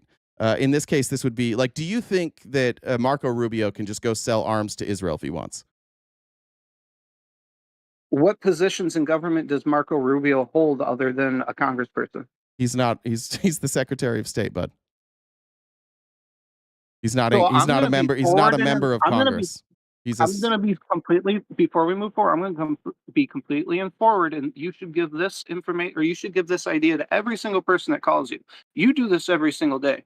You do this for hours. You have teams of people to bring you information. I do not have teams of people. I do this on my own. I do all this research entirely on my own. You have moderators. You have all kinds of people to talk to in your communities about specifics and going directly into little articles. Okay, what's the point here?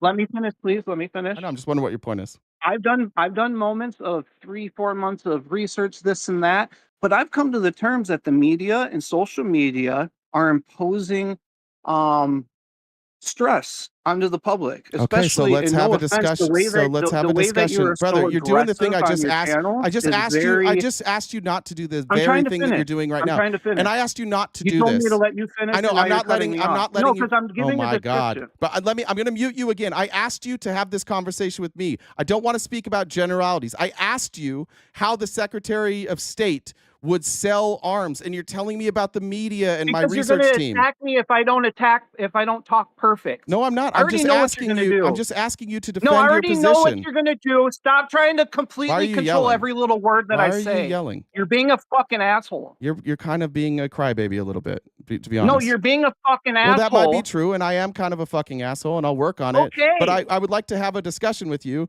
because you made a claim that she sold arms, and I don't know how she would do that. How would she do that by herself? The Pentagon approved that sale, and the Pentagon is led by the president, so that would have been led by Obama. It would have been Obama who approved that sale. Okay, so then Trump can do whatever he wants because he's president and he approved it, right? No.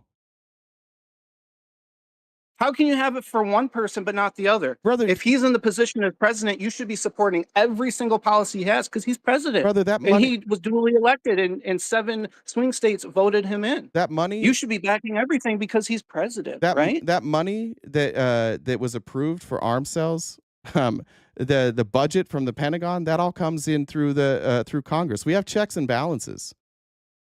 Yes. Okay, so I don't understand what the point of this was. I don't even know how we got here. On the Hillary Clinton email scandal when the Department of Justice did nothing about it.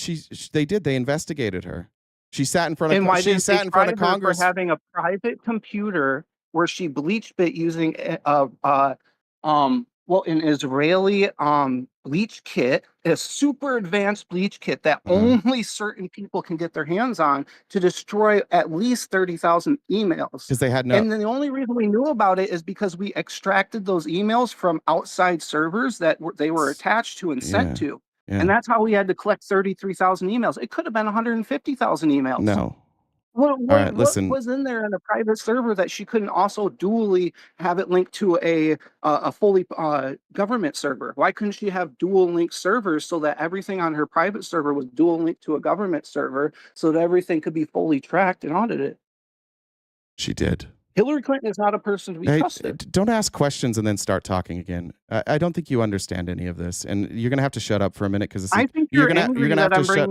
You're gonna have to no. This is gonna. I'm gonna answer all of those questions, but I just want in advance. I need you to know that you just said a lot of things that I'm gonna have to correct now, and it's gonna be a lot. So just sit back and listen for a second. Everything that you say is right.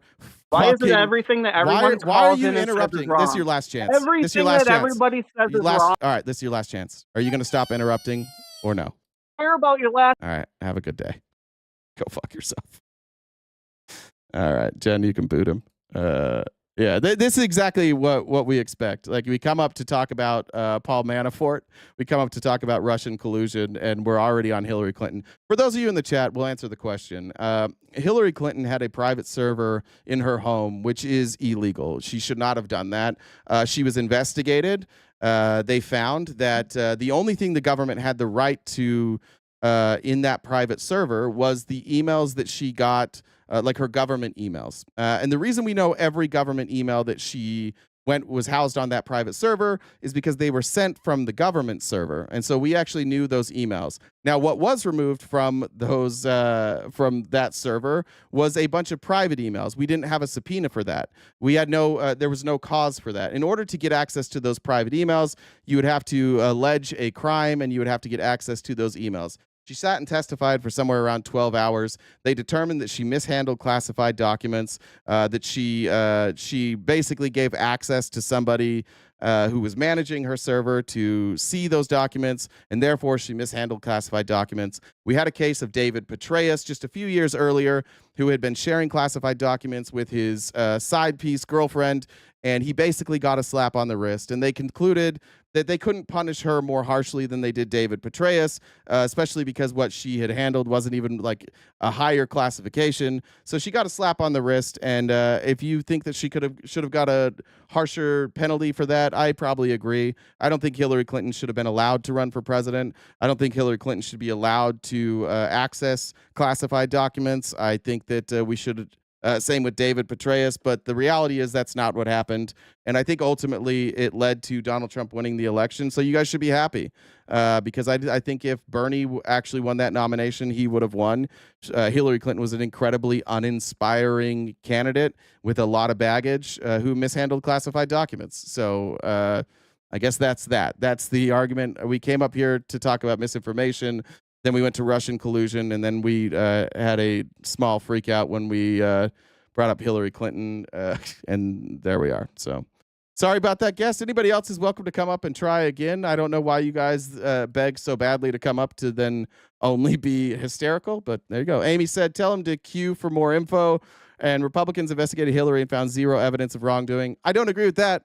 There was plenty of evidence of wrongdoing. She just didn't go to jail for it. Hillary Clinton is not a very good politician. I don't think she's a terribly good person. I think it was a massive mistake for Democrats to choose her as their candidate. And if we're being honest, I think that a lot of that had to do with her history. And I think we were anxious to see a woman represent us. And I think we chose a pretty flawed candidate to try and be the first woman president. We're just being honest about that. I think that we could have picked somebody. Maybe it wouldn't have mattered, but I don't think she was a good candidate. Crystal said, for the goal, stupid, or is it slow? Maybe it's useless, but there's a cuter word for it. I know, man-child. Johnny Longtrail said, dude has weak grip. Pickles must use a fleshlight. I think that's from earlier. Both sidesism is a gateway to absolutism. Amy said, never happened, guess. Apex Eater said, they want Trump to fabricate something to go after Democrats. They only virtue signal about the kids. It's a totalitarian movement. I agree with that. Jody, thanks for the super chat. Let me check here as well. I don't know why they, I think it's nerves probably. I know sometimes I get too excited and I get upset. So I'm sorry, bud. You can come back maybe another time. Edward said, I just appreciate your time every day. Thank you. Appreciate that. Monique said, for Lyft. Thank you for that. I'm going to need a lift at some point. Did I miss any on Jen's? You got 40 minutes left. Is he back? Oh. Yes. Guess what's happening now? Your DMs are being blown up by a crazy person. Every time. Every time. Ash said maybe they should build the wall with Hillary's emails since they can't get over them. Melissa's for the gift gold. Thank you. Yeah, but stop messaging Jen. He said, when exactly as I thought, he can say and act however he wants. Be a hypocrite. He misspelled hypocrite. That says hipcrate. Be a hipcrate. You guys can just read these. We're going to do this now from now on. When people crash out and start talking to Jen. Be a hypocrite, can't admit when he's wrong about collusion, can't stand his ground and has to move forward. Just admitting one thing, he can't even do it. This is an attack campaign. So happy once 20 million illegals are gone, you'll never be voted in again. No more policies. It's red forever now. Good luck with federal prison for rioters. No more child mutilations. Oh, there we go. There's the transphobia, like Jazz Jennings, age 12. I live off your anger and lies. Well, I'm glad we can keep you alive. You silly little man-child. Yeah, sorry, Jen. Anything you want to add to that? I mean, it's typical. Every single time. Keep spiraling, pal. Keep spiraling. Yeah. That was me. Can we acknowledge that I tried really hard there to be nice too? That's me on my best behavior. You actually, your behavior, I'm gonna give you credit. You behaved very well. I'm trying my best to get better at that. So sorry. I mean, yeah, we're trying not to get banned, and it seems like you do have to gentle parent a lot of them. There we go. So you're just gentle parenting. But what is Admir breaking the news with? What is this? I don't know. You sent me a. Oh, never mind. Oh shit. Oh fuck. That wasn't from you. Yeah. No. Yeah. My bad. Yeah. My bad. Yeah. Oh, no. Yeah. Jen, can you do some announcements real quick? Yeah, I can do that. All right. So we've got about 45 minutes left of the show. So if you guys would like to come up and you can do better than the last guest, that was I think he got muted on YouTube or timed out because he was coping really hard spelling hypocrite wrong again. You guys can come on if you can do better. You see the Venmo username. That's my Discord. If you DM me on Discord, I will ask you your username, and then I can send you a link to join and have a conversation. I'm not trying to dox you. I'm just asking so I know who you are. Anyways, so if you guys would like to come on and talk in real time, that's how you do that. You DM me on Discord, which is the Venmo username, Jen with 2 N's, Dub with 2 B's, the number 1, and you come up and talk. We've got about, like I said, 45 minutes left to hit that gift goal. There's plenty of people in here. If we all sent $1, we could blow out that number. So that would be fantastic if we could wrap that up quick, fast, in a hurry. If you haven't subscribed to us already, you can do so on anywhere you're watching this. We will have on Friday a member or subscriber only event that you can join. Jay's going to be debating Andrew Wilson. So we're going to have watch parties, whether on Discord or our YouTube, so that you can watch it without having to read the comments in the Raging Tomatoes chat. So if you want to subscribe to be part of that, do so. And then check out our link tree. We're on most social media platforms, and we've got merch. We're on Cameo. And I'll upload all these to Spotify, so if you guys would like to watch them over there. So there's all that. And yeah, so there's all that. What steals from you when you're in your bathtub? What's that? What steals from you when you're in your bathtub? I don't know. A robber ducky. There we go. I do want to just clear up, like the Uranium One deal. The Uranium One deal is a deal that was a little bit, let's just say, I think it was a little bit manufactured. It came after it was very clear that Trump, at least members of Trump's team, were working with Russia. They tried to reverse engineer this Uranium One deal. So it wasn't uranium cells. It was Uranium One, which was a Canadian mining company. And basically, the United States approved the sale of that Canadian mining company to the gas. I want to say like Rostrum or Rostrum, something like that. But basically, it was 20% of America's strategic uranium. But it really was more like zero. Like the facilities that Russia got, they produced almost no uranium. And even the deposits that were there that they got, they were pretty poor grade. Most experts said that it didn't allow them to create enriched uranium. Whatever you want to make of it, it's not as simple as what Republicans want to tell you, that they just sold a bunch of uranium to Russia. It was about the sale of a company that I don't even remember why we had to approve it. I don't remember why the United States approval was necessary for a Canadian company to be sold to a Russian company. Somebody here probably knows, but I don't remember why we needed approval. But that's all that happened. It wasn't like we sold uranium to Russia through the State Department. So we're clear on that. UA Dolphin still taking the lead over there on TikTok. I appreciate you guys, though. Paige and Popples now has moved into the top 3 with OK, Kirsten, Amanda, and rounding out the top 5. So thank you guys over on TikTok for sending those gifts. It helps a great deal, and it works. Look, we haven't gotten taken down yet today, so it's working. Amy said, they're going to crash if they start with I was always a Demmer. I voted for Obama twice. Yeah. When anybody says that, like, I was a Democrat, but then I saw how the media lied and I became a Republican, that's weird. That's a weird thing. For the reasons he said, he's like, I was a Democrat because I supported equal rights for all these people, but then I saw that they lied about Trump, so now I just changed all my views. For what? To defend Trump? Like, that became more important to you? It became more important for you to, like, vocally defend Donald Trump from lies against the media than it was to, like, fight for people's rights? I thought that was a weird argument. Let's go back to the Epstein stuff. Marge is not happy. Marge is very upset about all of this. She tweeted out, what about her little black book? The 97-page book contains the names and contact details of almost 2,000 people, including world leaders. She's basing that off of this headline from 2019 that Ghislaine Maxwell's little black book was going to remain secret in a court deal. What they mean by that is she had a book of contacts and they wanted to bring it in.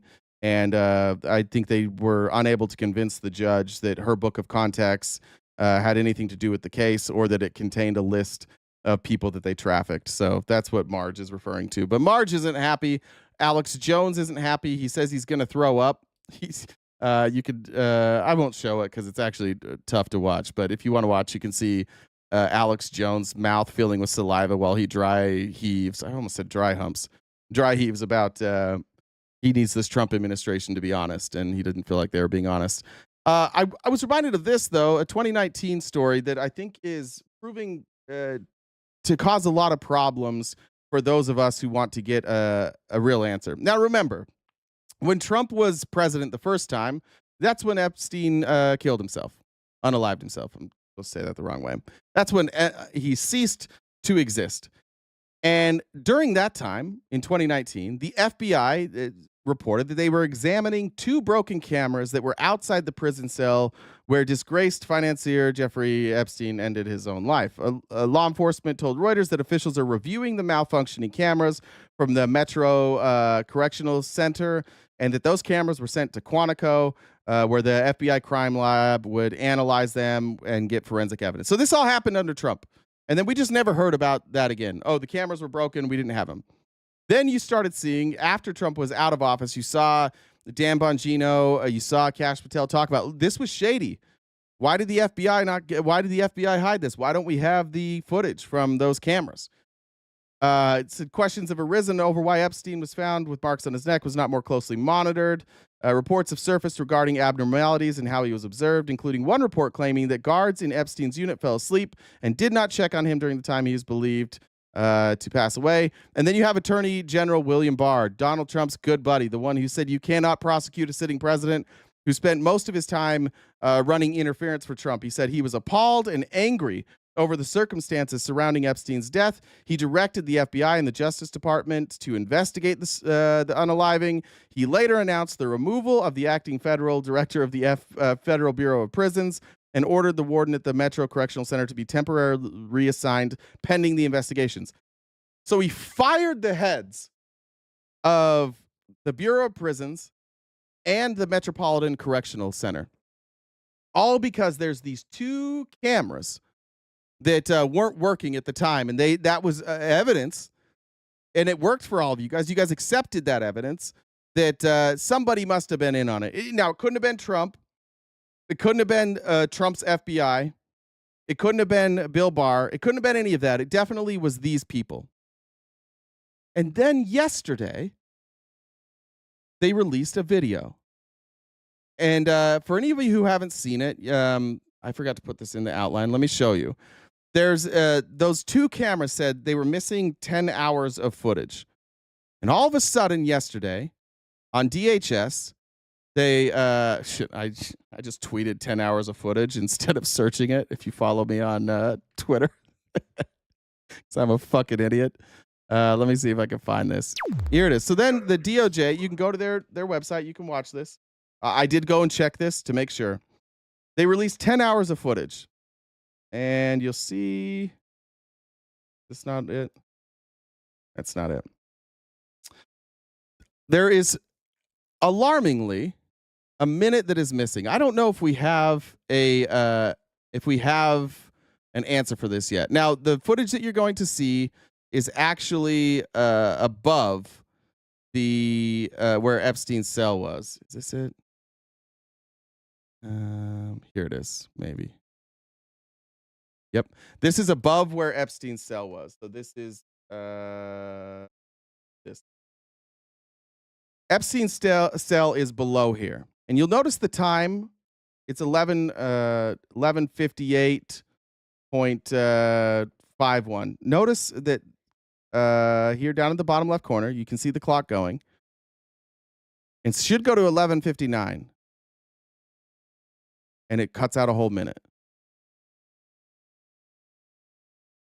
And that's what they released yesterday. For some reason, this clip, which shows above, which if you were going to go to this cell below, you might see somebody walking here. This clip's not going to show a lot, but for some reason, that minute is cut out.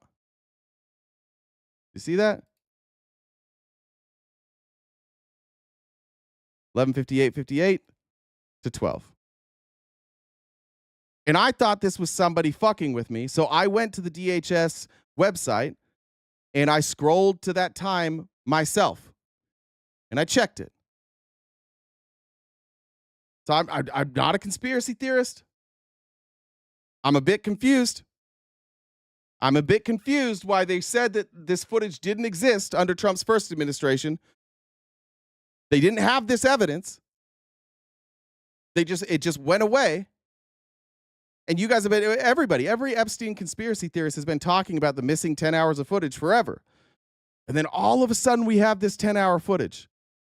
Now there's a minute that's missing. May default on a power reset to 12. Yeah, so you could say there could be a power reset there. I don't know. I don't know what other options you have. It could be edited. Yes. What you just said there kind of makes sense, that a power reset, that could happen. Bondi said, what did Bondi say? Bondi claims it's because every night 1 minute is missing due to a reset. Maybe. I just think it's odd.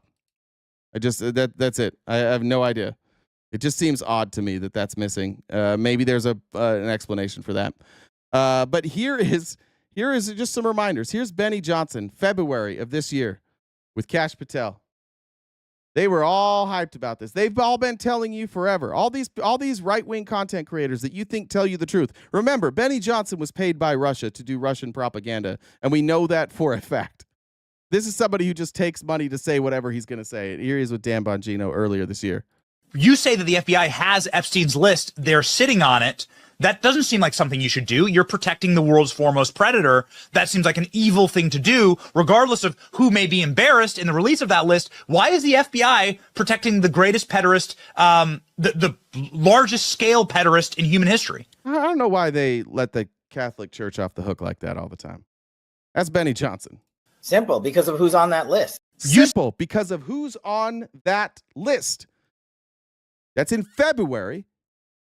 That's the FBI director saying, simple, it's because of who's on that list. But now they're telling us there's no list. What? Why did he say list if there's no list? I would also like to remind you that it's not just Donald Trump who was caught up with Jeffrey Epstein. Here's earlier this year, RFK I think this was last year actually, talking about his friendship with Jeffrey Epstein. I think the government keeps too many secrets. I think it's important for the American public to know whether Jeffrey Epstein had some kind of corrupt influence on public officials or any public figure. And those are the kind of, it's suspicious that the government has been I want to answer that question. If there's no list, why is Maxwell in jail? Maxwell would still be charged with trafficking because she helped facilitate trafficking women to Jeffrey Epstein. I have seen this a bunch, and I'm a little bit concerned that this is going to be used as a way to like do a free Jiz Lane thing or let her off the hook. She, if you go read those court documents, she was instrumental in trafficking young women to Jeffrey Epstein. So whether she trafficked them to other people or not, she still is guilty of trafficking young girls. Did I say women? Yeah, thank you. Young girls. Thank you. willing to release those documents, and I think that I'm with you. I was just making sure. I think some people are going to use that as a way to like. I don't think that's a great argument. She should be in jail for trafficking. She was not put into jail for trafficking people to anybody else besides Epstein. So she could get additional charges if we got a list. every document associated with Jeffrey Epstein should be released. So to be clear, you're not concerned about anything that could come out about you and Jeffrey Epstein? My plane rides with Jeffrey Epstein, I took 2 plane rides with him. Once in 1993, when I went down to visit my mother in Palm Beach. Remember, nobody knew about anything about Jeffrey Epstein's nefarious activities till 2006. Well, Trump seemed to know about that a lot earlier when he said that Jeffrey seemed to just like the young girls. Trump seemed to know. Maybe you didn't know, RFK, but Trump certainly knew that Jeffrey was after younger girls. He was a public figure and a big philanthropist in New York, and many, many people knew him. My wife knew his girlfriend, Ghislaine Maxwell, and I don't know why he says it that way. And they offered us a ride when we were going down to see my mother. I was with 2 children and my wife on the plane at that time. I knew nothing about Jeffrey Epstein. And then I think 1 or 2 years later, we took my kids fossil hunting on the Pine Ridge Reservation in South Dakota. And those are, that was... All right, I do want to point out, though, that RFK also sexually assaulted his babysitter, so, and admitted that he sexually assaulted his babysitter. So him saying, like, I don't know, I wouldn't be friends with somebody like that. Like, you are that, dude. You are that. You are a sexual predator. And just a constant reminder to Republicans, you don't give a fuck about sexual predators. You elected one, and you seem to love RFK, who also is one. Matt Gaetz was put up as Attorney General, who also is a predator. You guys don't have a problem with predators. You just have a problem with predators who don't vote for Donald Trump. That's the main sin that they have committed, is that they don't vote for Donald Trump. Here's Dan Bongino. Absolutely fucking certain that Jeffrey Epstein was a foreign agent. And this to me, like, if we're going to be conspiratorial, to me, the part that rings the most true is that Epstein was manipulated by Israel, and that he was used as a pawn by Israel to get dirt on other people. I don't think that's an unreasonable leap to take. Epstein's an intelligence asset for people in the Middle East, right? I'm like, no. Sophia said, congrats on reaching 14K subscribers. Those grow fast these days. You're the best. Thank you. I didn't know we reached 14K. Maybe I knew that. I didn't remember. Thanks, Asu. Didn't know that. I'm like, you sure that? The person, let's say, is like, I'm absolutely sure of that. That he's either a witting or unwitting asset, intelligence asset. Meaning his plane and that island, the cameras, there's a big assumption out there that these videotapes were exclusively in the custody of Epstein. That's a huge mistake. The reason they wanted this story to go away is because there's an assumption like, oh yeah, Epstein had him. No, he wasn't the only one who had him, according to this source. These assets, that's why this blackmail story makes so much sense. Epstein's So that, I mean, the way that these folks were so sure before they got into their positions, and the way now that they are telling you. And one of the bizarre things about both Bongino and Kash Patel is the way that they're trying to convince you that this is all legit. And I think one of the most concerning things is that both of them, Kash Patel on Rogan and Dan Bongino in his Fox News interview, keep relying on, look, you know me. Do you think I would really hide this from you? You don't think I would tell you? They're asking you to trust them, which I think is a bit telling. I don't know what they know. I don't believe that they're telling us the truth. I don't believe that they're telling us the whole truth. I do believe that there is some sort of cover up here.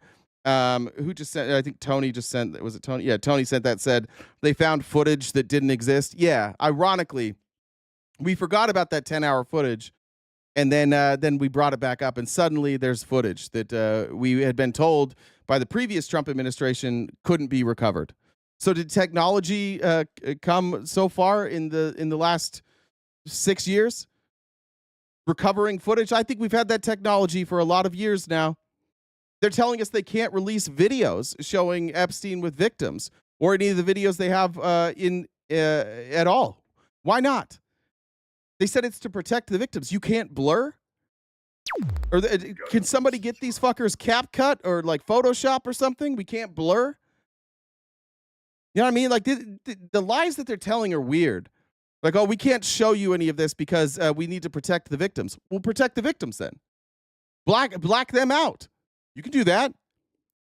You can completely take somebody out. You can Photoshop. You can remove any indicators of who that is.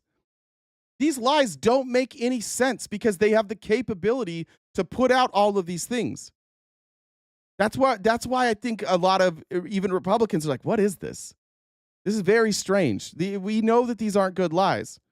Then you're going to throw Caroline Levitt, and she's just gonna gaslight the fuck out of you, Mag. And she's just gonna tell you, don't believe your lying eyes. Stop asking questions. We're the most transparent administration in history. Noticeably absent is her cross. I don't know if she took that off today. I don't know if this was a bridge too far for her to. I mean, she's been lying with her cross on, but maybe not today. I don't know. DOJ and FBI have now concluded there was no Jeffrey Epstein client list. What do you tell MAGA supporters who say they want anyone involved in Jeffrey Epstein's alleged crimes to be held accountable? This administration wants anyone who has ever committed a crime to be held accountable. And I Jan 6th, Donald Trump. That's a lie. would argue this administration has done more to lock up bad guys than certainly the previous administration. And You let go all the Jan 6 people.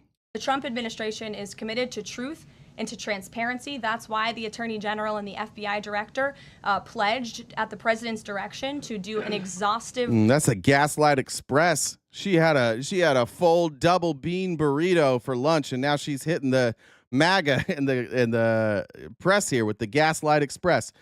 We tell the truth always. We only ever tell the truth. We only ever lock up bad guys. We are the greatest. You should not even discuss this. We tell the truth. That is the end of the story.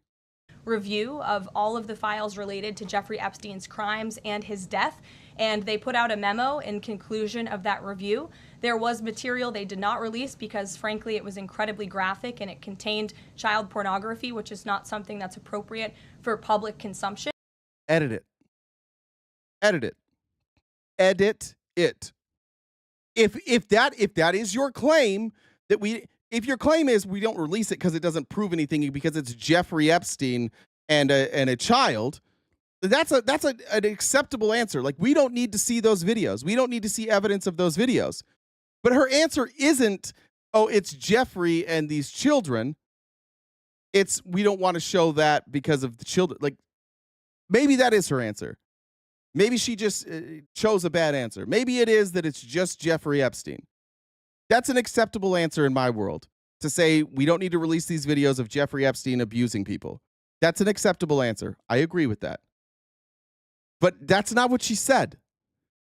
She said she's acting like they can't release it because of what's on it. No, you could blur that. You could blur all of that. But they committed to an exhaustive investigation. That's what they did, and they provided the results of that. That's transparency. Sort of. We don't have all the answers, though, so I don't know how transparent it is. Their version of transparency is the MAGA version of transparency. We did an investigation. We're not going to show you the details of our investigation, but we have concluded that there is no conspiracy. Just trust us. And for the first time, some of you MAGA folks, for the first time, are feeling what it's like to be us. And feeling what it's like to just not trust Trump and not take his word and ask for evidence and never be given that evidence. When you look back now, Mag, and I hope you will, and you start looking back on all the things Trump has told you, Start asking yourself, did he give me evidence of that or did I trust him? I think maybe I just trusted him. Show the video of Trump freaking out when asked about the missing 1 minute. Jen, will you find that? I haven't seen that video. Jen, will you see if there's a video of Trump reacting to being asked about the 1 minute? Here's Peter Doocy pushing Caroline Leavitt. Is this the same one? Make sure this isn't the same one. Yeah, here's Doocy. Shout out Fox News for pushing Leavitt on this. And I will say this has been largely a right-wing conspiracy theory. Like, we don't really talk about this on our side of the aisle until you guys do. The Epstein thing has been like big because you guys thought, or at least the QAnon folks that spread this thought that this was going to implicate all these lefties. And so it became like a big push. So this has mostly been from the right. So it's appropriate to see these questions coming from Fox News. That's transparency. Follow up on that, Sure. Caroline. Okay, so the FBI looks at the circumstances surrounding the death of Jeffrey Epstein. According to the report, this systematic review revealed no incriminating client list. So what happened to the Epstein client list that the Attorney General said she had on her desk? Well, I think if you go back and look at what the Attorney General said in that interview, which was on your network on Fox News. Got the quote. Go ahead. John Roberts said, DOJ may be releasing the list of Jeffrey Epstein's clients. Will that really happen? And she said, it's sitting on my desk right now to review. Yes, she was saying the entirety of all of the paperwork, all of the paper in relation to Jeffrey Epstein's crimes. That's what the Attorney General was. Get muted. But they asked about the list. So again, maybe she misspoke, maybe she didn't. But how, like, it's one thing after another that they keep fucking up. I think if we're going to say, like, what's the most likely scenario, I think the most likely scenario is they lied to you about this Epstein list so that you would vote for them. And now that they have to admit that they didn't have anything and that they've just been filling you full of rage and anger, they're not really willing to do that. They're not really willing to tell you that they were just lying the whole time. They were just blowing smoke up your ass because they know that if they keep you pissed off, you'll vote for them. I think that that's probably the most likely explanation. And the second most likely is that Donald Trump is on that fucking list and that Israel is implicated severely. I think that's the second most. And then you can go third, fourth, fifth, and sixth after that. Referring to, and I'll let her speak for that. But again, when it comes to the FBI and the Department of Justice, they are more than committed to ensuring that bad people are put behind bars. They have an operation going on right now called Summer Heat, which has our murder rate trending in the lowest direction in United States history. Their emphasis on violent crime and locking up violent criminals has led to the arrest of 14,000 violent criminals. That's a 62% increase from the same time period last year. So this. All right, well, it's just going to move on. Let me tell you the great things we're doing. All right, here's the. Looks like we've got there's a video included with this. Here it is. This is actually pretty good. Brad said, "My grandma has the heart of a lion and a lifetime ban from the zoo." Kim, thanks for joining the $5 dollar trade there. All right, let's see. Jeffrey Epstein, it left some lingering mysteries. One of the biggest ones is whether he ever worked for a American or foreign intelligence agency. The former labor secretary, who was Miami U.S. Attorney Alex Costa, he allegedly said that he did work for an intelligence agency. So could you resolve whether or not he did? And also, could you say why there was a minute missing from the jailhouse tape on the night of the staff? Yeah, sure. If Hey, I Pam, could. could I just interrupt for Sure. 1 second? Are you still talking about Jeffrey Epstein?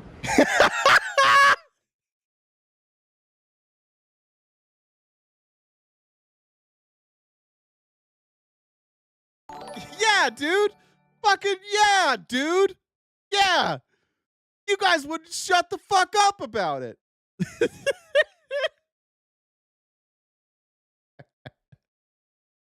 What?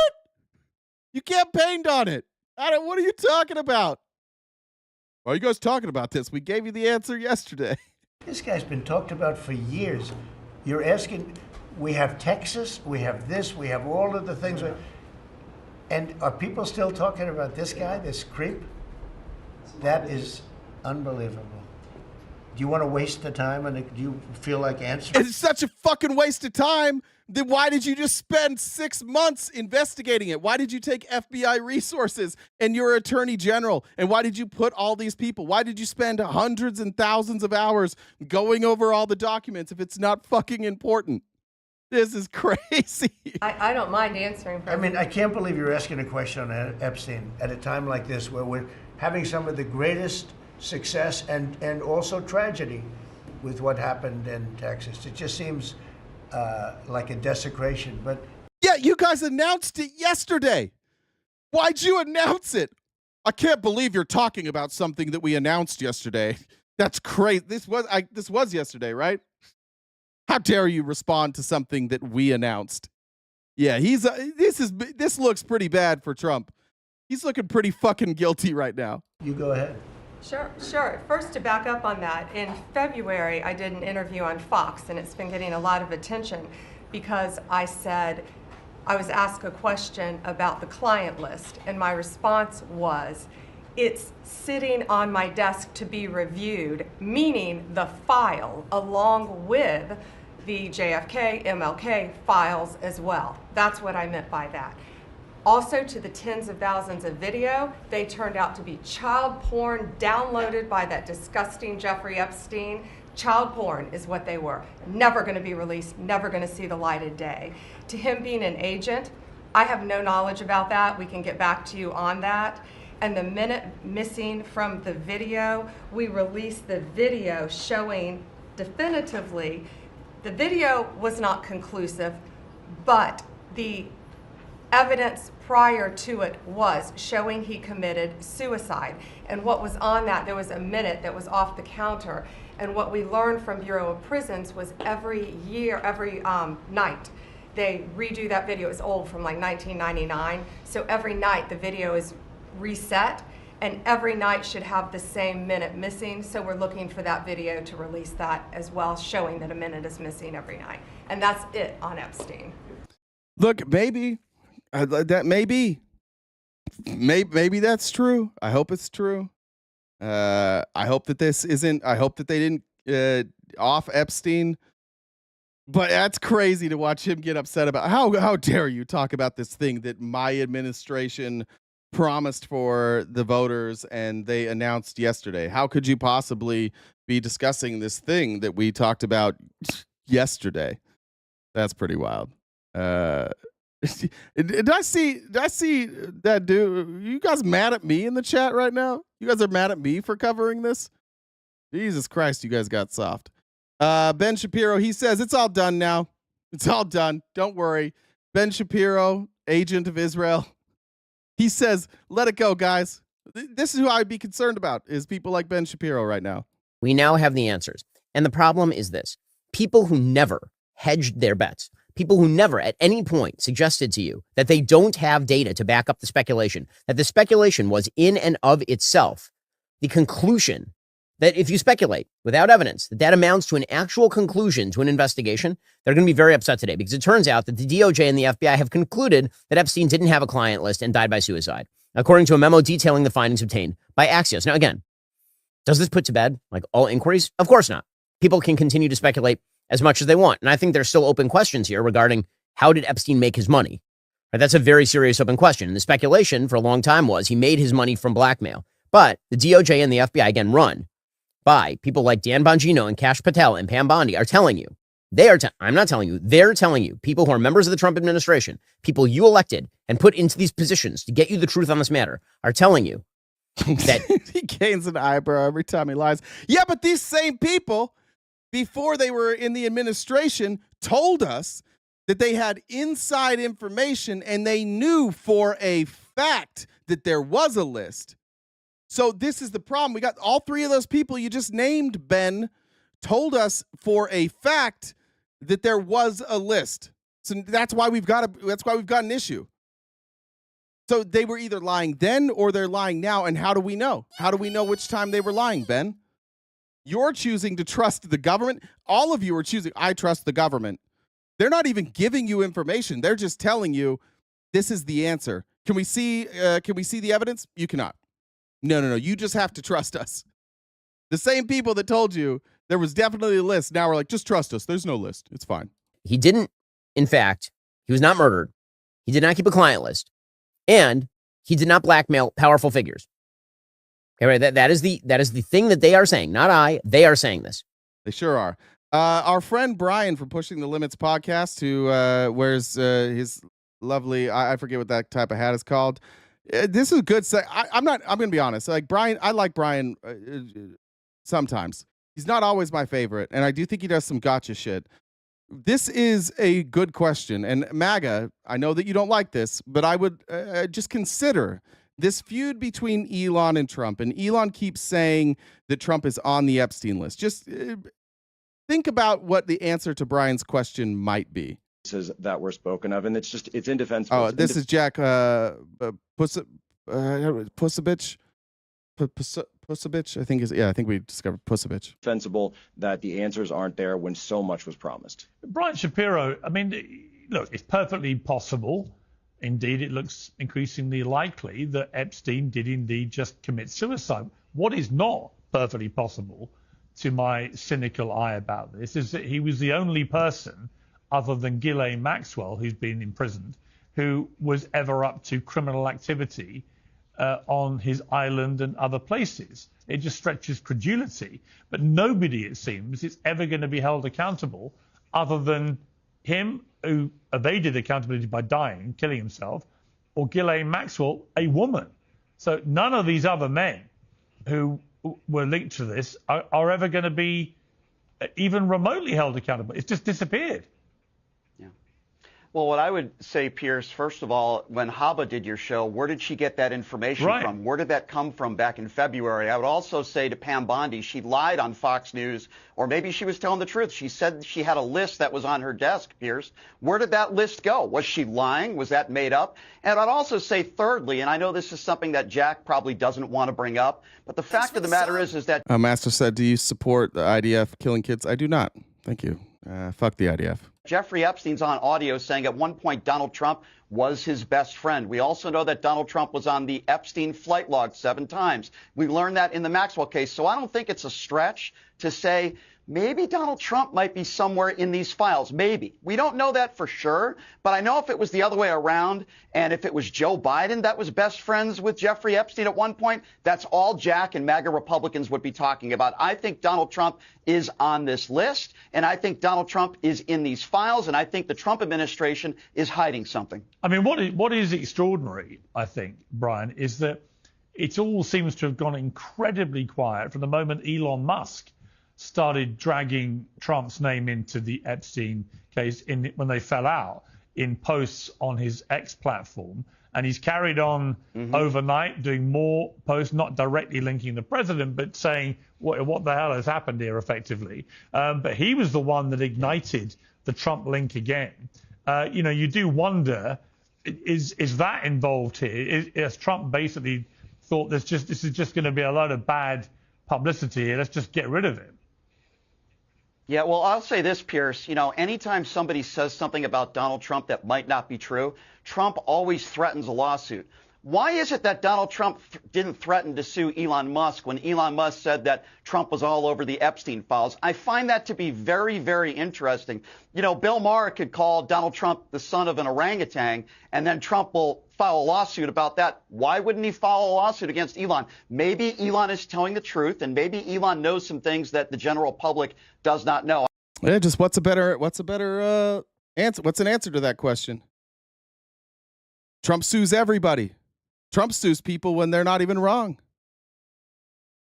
How come Trump's not suing Elon right now? Elon has said it a bunch of times. Trump's not even addressing it. Kristen, thank you for the super chat. And Mabel said Hannibal Lecter is eating MAGA's face. We got about 8 to 10 minutes left. We can knock out that goal. If everybody here jumps on the dollar train, we got that goal in no time. Let me update it real quick, actually, because that's incorrect.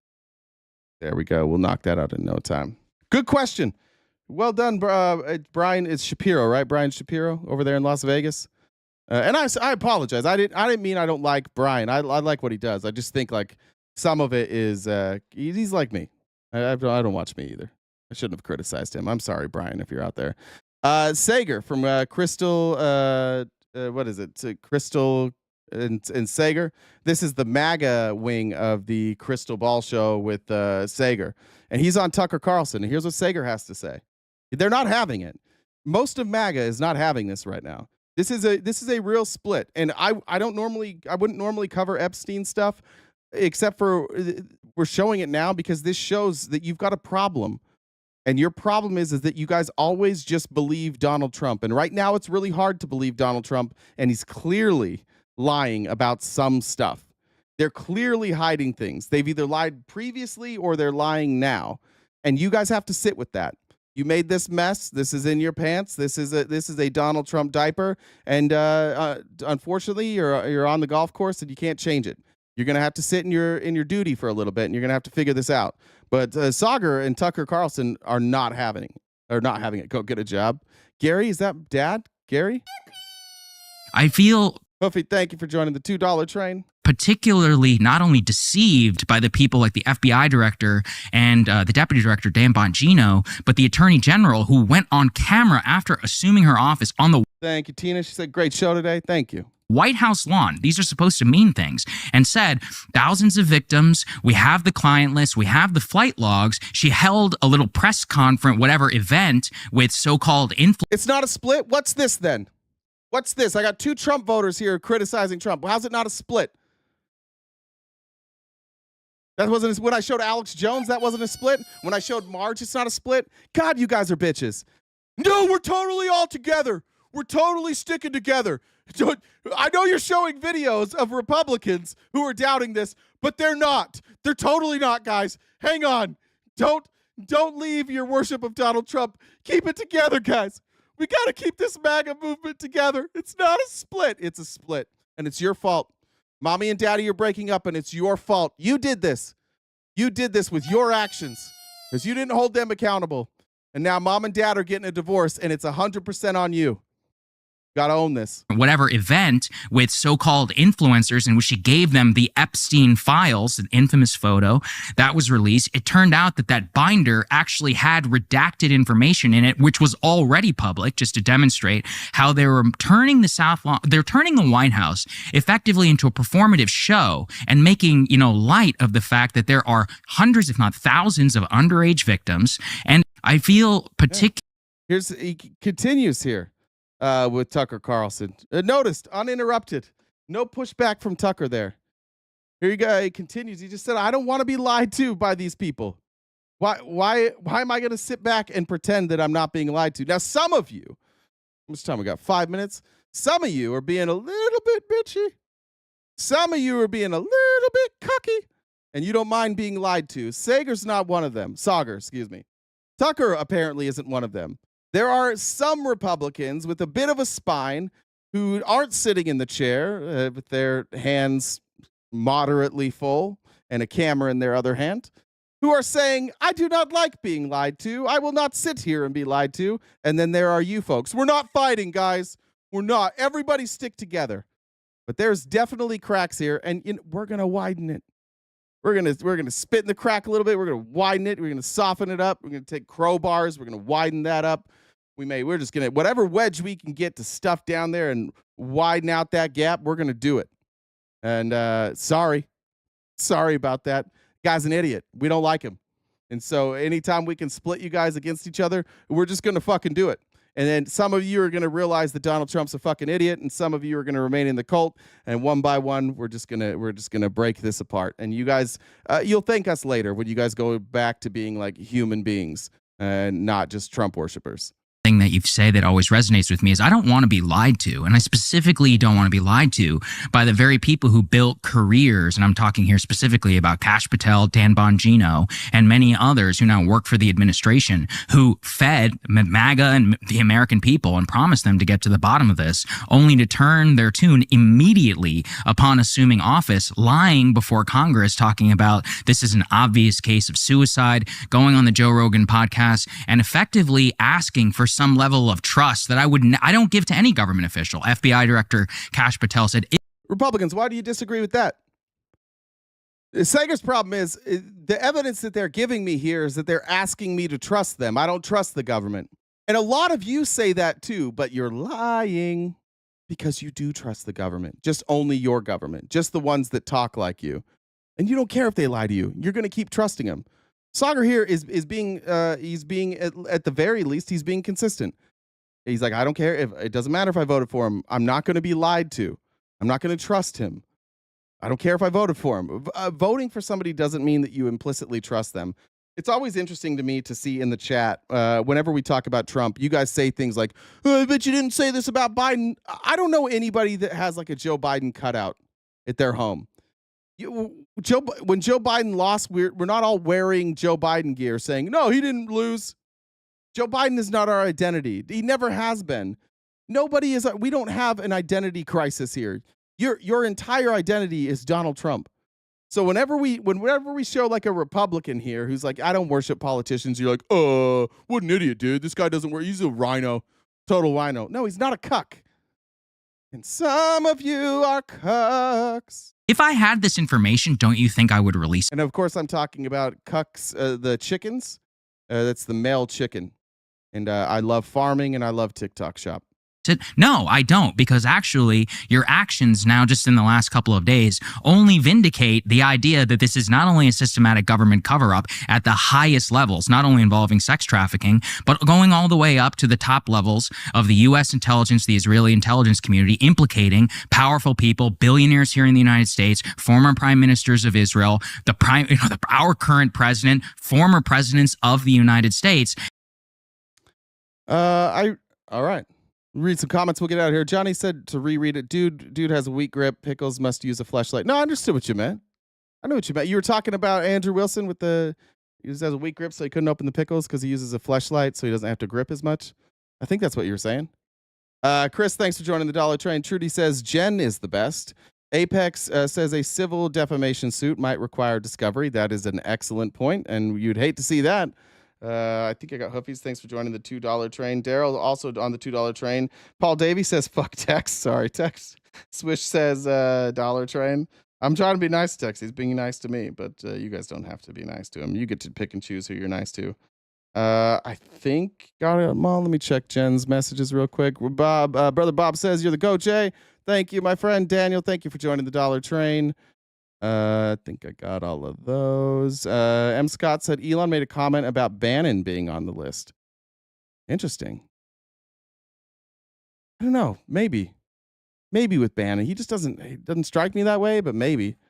I just feel like Bannon is wealthy now, but spent most of his time riding on a bus. It's hard for me to imagine Steve Bannon on an actual plane. Don't apologize to Tex. I'm sorry. So I feel bad. I do. Tex has been he changed some of his opinions. He's trying his best. You guys all know I have a soft spot for Republicans. I have a soft spot for conservatives who want to have an open discussion. I get it. I'm always going to have a soft spot. And 90% of the time, you guys are going to be right. But 10%, I'm going to be right. And on those 10%, I'm going to brag about it. All right, guys. I do have a hard cutoff today. I apologize. But we'll be back. Jen, are we doing date night with Admir tonight? Can't remember. I haven't heard otherwise, so yeah, and that's the plan for now. Your soft spot's kind of like on a baby's head. It's kind of fragile. That's not nice. That's not nice. That's not nice at all. Thanks, Matt. Matt said you tore it up in your recent YouTube debate. Just a reminder, we have Admir tonight. On Friday, I'll be debating that same topic, this time with Andrew Wilson on the Raging Tomato YouTube channel. You can watch it there, but you're going to be watching with a bunch of white nationalists, and the comment section is going to be gross. We do stream this privately, so we don't take away from their traffic. So it's members only. If you want to join our stream, you can be a paid member on YouTube, TikTok, and Twitch. If you're on Twitch or TikTok and you're a paid member, you can watch it also in the Discord. Twitch, we can't do members only. Jen, did we do members only on the TikTok or no? Did we stream you it to didn't. TikTok? No, you haven't opened up, so I actually closed that one out. Okay. There is a way to do subscriber only, but I haven't looked into how to do it with Streamlabs. We can figure that out. Okay, so it'll be on YouTube sub only, and if you're a subscriber on TikTok or Twitch, just make sure you're in the Discord. And if you haven't messaged Jen, let her know, and we'll get your access there. So that'll be Friday night, and then next Thursday night it's going to be a panel. So it's an open panel. and they will all get to debate me one-on-one. So it won't be talking over.